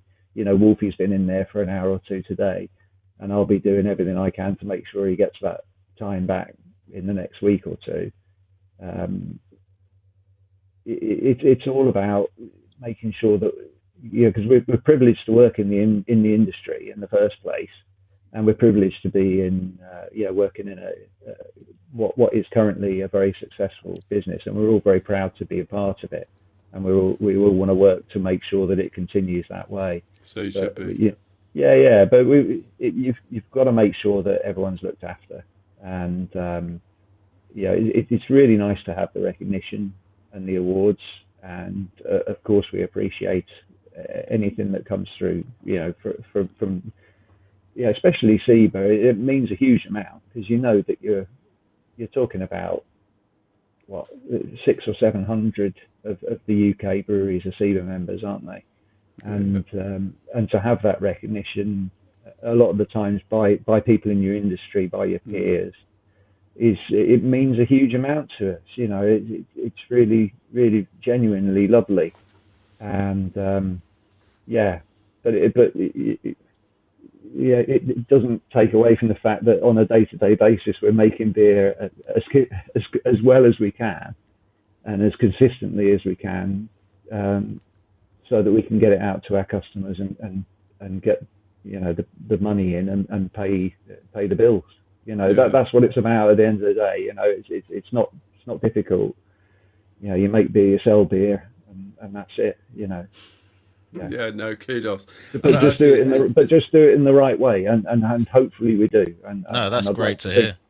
I'd like to think, that means something. It means something to me anyway, as the brewery manager, and I know it means something to William as the MD, because that's the sort of company that he wants to run. That's the company he's built, and that means a huge amount to him. So yeah. Yeah, kudos.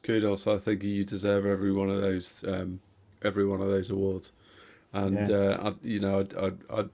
it's great just to kind of shout about Bullhouse, because I think particularly in the UK, I'm not sure how many people have necessarily heard about you. So it's great to just give you the opportunity to talk to some people that might not have heard about you. Yeah, but also just kind of really promote what is, in my opinion, an absolutely fantastic UK brewery. Yeah, and it's great to hear that it's being run in that way as well, and that all the other stuff is, you're delivering great beer in the right way, like you say, and with a little bit of that's it. Yeah. Care for everyone who's working there and the local community and all of that kind of great stuff as well. So just gives us even more reasons to order more beers from you in the future. So and I'll definitely coming back to the tap room at some point fairly soon. Yeah, well, you should let us know when you're coming over. Yeah, I will, mate. Yeah, next time I'm there, I'll bob you a message and we can meet actually in real life. Yeah, and that'll be great fun. A good point in the chat. Sorry, just to cut in there. Christian's mentioned that the beers are also very keenly priced, and I definitely agree with that. Like, compared to certainly a lot of craft breweries, particularly ordering online, you've got to factor in all of that kind of packaging and shipping and stuff. Really, really well priced and good value of beers on the website. So if anyone didn't jump on the tasting pack, the tasting pack will still be on the website. I'd highly recommend getting that. I think all the beers in there, I haven't tried all of them yet, but all of them we've had so far will be great. And if not, just get on there another time and order some beers from Bullhouse when you can, because highly recommended. Not just because Tom's here in front of us. We were drinking and raving about your beers before we got you on the podcast. We were. We've got a fairly long track record of Bullhouse beers going back to November 2023 when we drank your beers probably for the first time, and I was like, we need to reach out to these guys and see if they'll cover the podcast. But and just to add, if you do order the box that Bullhouse put together for the podcast, then still get 95 free shipping. Free shipping on £50 orders and above. So chuck a few cans in. Chuck a few cans on top. Get yourself free shipping, right? It just makes sense because you're paying like £6-7 for delivery, so you might as well get yourself 2 more cans. And get value for money. Yeah, it's a bit boring, but just to say about the pricing, that is it's kind of a Northern Irish thing as well, because we're always very conscious about what sort of pricing is acceptable in the market. What will people pay? And we know that people do bring beer in from breweries in England and Scotland on quite a regular basis. So there are a few people who are willing to pay a huge amount for craft beer, as we know in England as well. There are quite a lot of people there who are willing to pay some crazy amounts for craft beer. But in Northern Ireland, we've always been conscious, or certainly I've always been conscious of not pricing people out of independent craft beer, and making sure that it's a realistic price both for the consumer and for the brewer as well, just to make sure that everyone gets a fair crack at the whip. And I think that's kind of influences. So when people say, our price is, it's what, £3.80 for a pint of rolling papers or something, it's very good value. That's amazing value. Yeah. So, but you can understand the kind of background to that. Then you can understand what's driven that. We can't be charging £5 a can in the local market, and we can't have a 2-tier pricing system for the local market and GB. So it just has to be the way it is, and we work with that, and we base our business decisions off those sort of margins, and we go from there. Yeah, makes sense. So listen, I think we're just coming up on the 2-hour mark. Do we want to do another 2 hours to go? Quick chat on the dipper. We're more than happy to run till midnight. Yeah. If I'm not sure our listeners might be with us, but I'd happily chat to you about brewing. And it was interesting actually, you talking about your experience of cask brewing. And I do wonder if there might be an opportunity to get you back on at some point, if we ever want to just talk about, brewing classic casks kind of styles. That experience at Ridley's might come in useful for that one. Maybe. If amicable's that idea. It's very kind of you to say, but I think I haven't brewed cask beer in earnest for about 30 years. Oh, okay. Well, 20. Yeah, scratch 20 that idea. Sorry, yeah, 25 years. Yeah, very nice, polite way. It's been a while. I think there's probably a lot of people out there who would probably be more well versed. Like we did a little bit in. To be fair, we did do a little bit in Mourne Mountains. We did because we were supplying. There's probably. What is there? I think there's maybe a dozen bars in Northern Ireland that actually serve cask beer. I don't think it's as many as that now. I think it's like 8 or something like that. But there's one bar in Belfast called the Crown. Have you been to the Crown, Owen, on your visits? Is that the one that's got? Has it got the little opposite the Europa Hotel? The little like the sections, booths, the snubs. Yeah. I've been in there. Yeah. So that's probably the best place to go for cask beer if you're in Belfast. It's either that or the Spoons. And so we were supplying the Crown for a couple of years at Mourne. So we were doing a fair bit of cask, but I wouldn't say I was cask expert. Yeah. I wouldn't.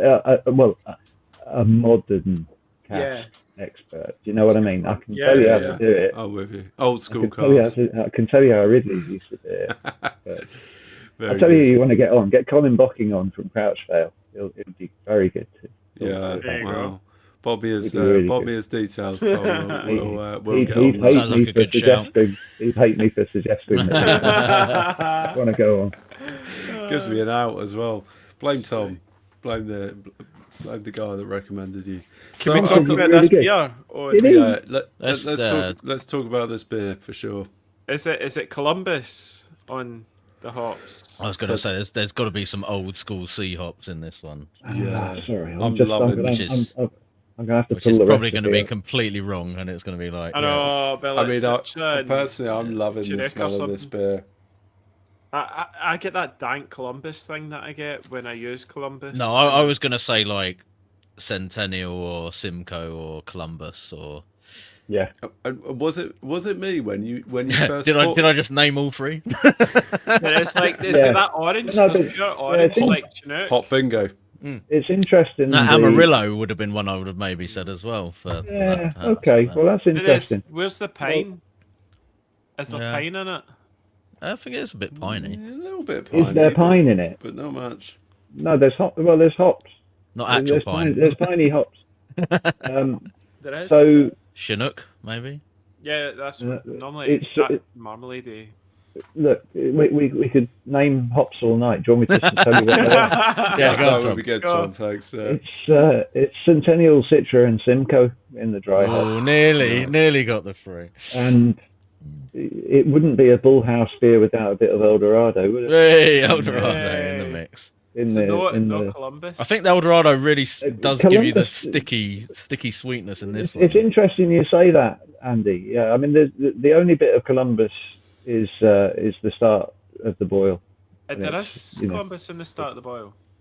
It's a sprinkling of Columbus at the start of the boil. There's no Columbus in the dry hop or anything like that. So it's obviously we've got a decent dank batch of Centennial or Simcoe there.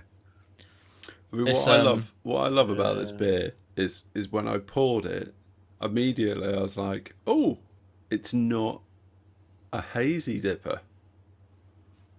That was my first thought. It was not super thick hazy styling, but okay, it's got I hear what you're saying. It's pretty hazy. It's more your sort of trad dipper. No, I was going to say it's a little bit of a trad. Well, it's leaning into the haziness, but more towards the traditional. I think you can probably gather from the hops that are used. You can probably gather it's aiming more along a West Coast sort of line. Yeah. So, yeah, I mean, to be fair, the liquor treatment on it isn't so westy. It's pretty chloride heavy, but you know the hop varieties that we've chosen for the dry hop are leaning more along the West Coast line, and like I say, we have got that charge of Columbus in the kettle at the start of the boil, just to give a little bit of bitterness as well. So, that brings flavour. That definitely brings, because I've used it and it definitely brings that that sort of danky sort of thing that you get on the nose as well. Yeah, it's fabulous stuff, isn't it? Columbus, it's incredible stuff. You got to love it. I love Biggie B's comment, which was, I always forget how much I love dippers, but I can only drink one or I'm trolleyed. Yeah. I think we're all in that boat, True that. For sure. I love a dipper, as you all know. Yeah. And it's nice actually to kind of nod into something that's a bit more bitter and maltier than your hazy dipper, which is super sweet and candy fruit. Yeah, that's the sort of dippers that it's a real throwback to sort of 10, 15 years ago, isn't it?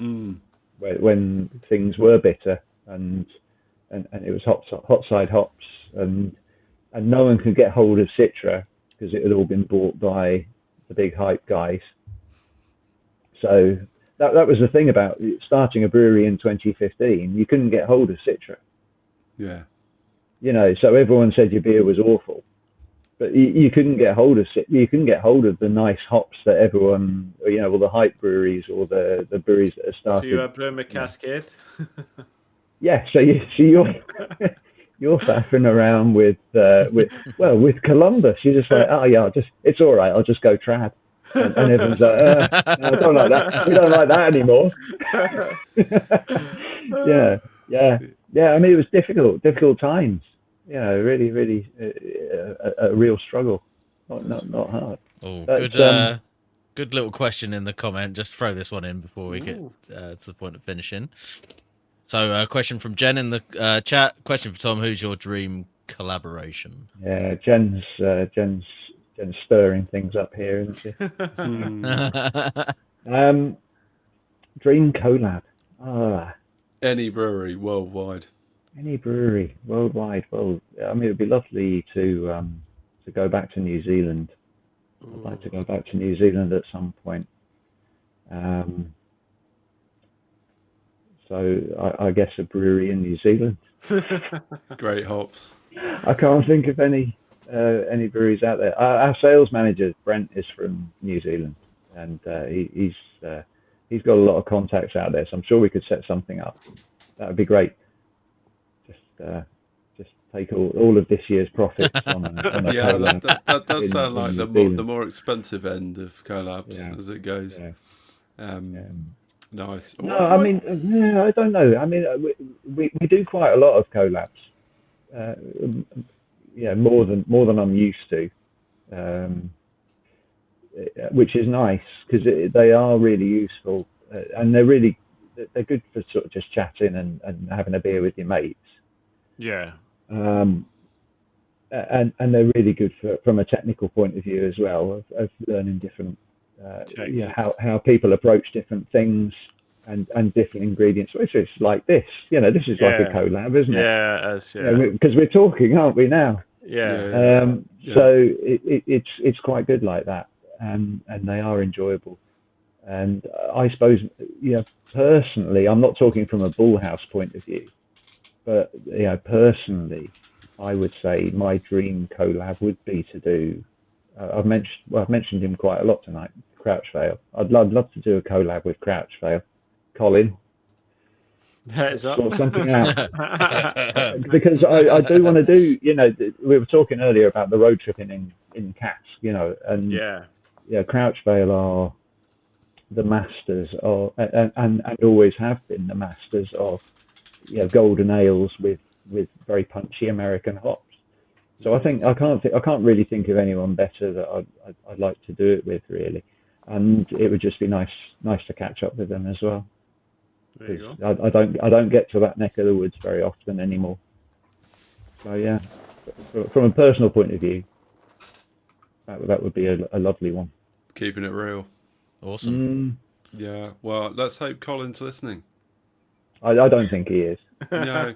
Well, I someone think he's probably in bed. Probably not. Somebody can forward it on. He's very old. Oh, amazing. So, any final thoughts on this beer? Because I'm drinking it, really enjoying it. Well, I was going to say a lot of people are calling out strawberry on the around. I didn't really get strawberry myself, but a yeasty thing. I was going to say with the, we mentioned the sort of old school and the bitterness, and I think the running theme for all the beers for me tonight has been just extreme drinkability, and I think the bitterness on the dipper, like you were saying, Owen, it's not quite that like, sort of super thick and soft and low bitterness kind of fruit punch style dipper that a lot of breweries are making nowadays, and I think for me that's why this one is, like, for an 8% beer, dangerously drinkable, because it's just like it's drinkable. got some bitterness to it that actually makes you go, I'll have another sip of that. Nice balance. I'm not gonna drink it and sort of go, that's a bit bit thick and chewy and I can't quite get through it, sort of thing. So I really like it for that, and hides its strength, doesn't it? And really well. Slips down a little bit too quickly. Yeah, very well crafted, Tom. Yeah. So listen, guys, shall we wrap it up there? I think so. I think we've covered Episode everything. 120 in the bag. Yeah, and I guess the final question. Anything else you want to share, Tom? Anything you want to sort of say on behalf of Bullhouse, or before we close off this episode? Well, absolutely. Thank you for having us along, having me along. I'm glad we got it sorted after 18 months. That was good. No, it's been really enjoyable, and thank you to everyone who's tuned in, and thank you to everyone who actually, reached out to us and bought a box of the beers. And we're glad that you've enjoyed them, hopefully. And please buy more. there's always beer on the website. It's all good, and hopefully it's been useful. I suppose happy to answer any other questions. Hesitate a little bit to do this, but you can contact Bullhouse Brew Co. at Bullhouse Brew Co. on most of the social medias, not Twitter, and. If you've got any technical questions or anything, then I can probably help, maybe. Nice. Or if you've got any comments or anything, it's an extension of the industry. Like I say, I've come through the industry, and in 30 years I've met a lot of really helpful people who have really helped me and supported me along the way, and I just like to try and do the same back, really. Whether you're a commercial brewer or a home brewer or just interested in drinking beer down the pub. If there's anything I can, do to help, and if there's any insights I can provide, then happy to provide it. Appreciate it, Tom. Yeah, it's been incredibly insightful. We've really enjoyed your you sharing your experience and your 30-year career, and talking us through these Bullhouse beers. So it's been a lot of fun chatting to you tonight. Thanks for coming on. Really appreciate it. Yeah, appreciate it. Just a big plug for our next episode, which I think is going to be next Saturday. Correct me if I'm wrong, guys. Keep me honest here. Where we're going to be covering and discussing advanced lager brewing, including some top tips and just some simple recipes to have a go. How can you start to apply some of these more advanced lager brewing techniques? So really acidify your sparge. Yeah, keep an That eye might be on one your of the things sparge. we mentioned, yeah. Yeah, so we'll feed that in. But just finally, my massive thanks to you, Tom, and also just to your team as well for organising the Drink Along box, getting that sorted for our listeners. It's been really fun chatting. And if anyone wants to jump on social media, share your Bullhouse favourites, tag us, tag Bullhouse, leave a review on your beers, and stay tuned on our social medias for the next episode of the Hop Edition. And otherwise, guys, over and out. Goodbye, everyone. See you soon. Adios. See you later. Adios. Hasta luego. So there will be an after party. We will have a Google meetup, which I have already organised. If I can find the right screen, which I might have accidentally closed, which is quite annoying. I don't know where that's gone. There it is, which I'm going to chuck in the chat right now. So come and join us if you fancy another beer and finish off that Yadar, and chat to Tom. Tom, are you going to join us in the after party for a wee while, answer a few questions? Sure. Yeah. Awesome. Absolutely. Cool. So listen, I'll ping you guys the invite. Otherwise, it's been great. It's been emotional. See you.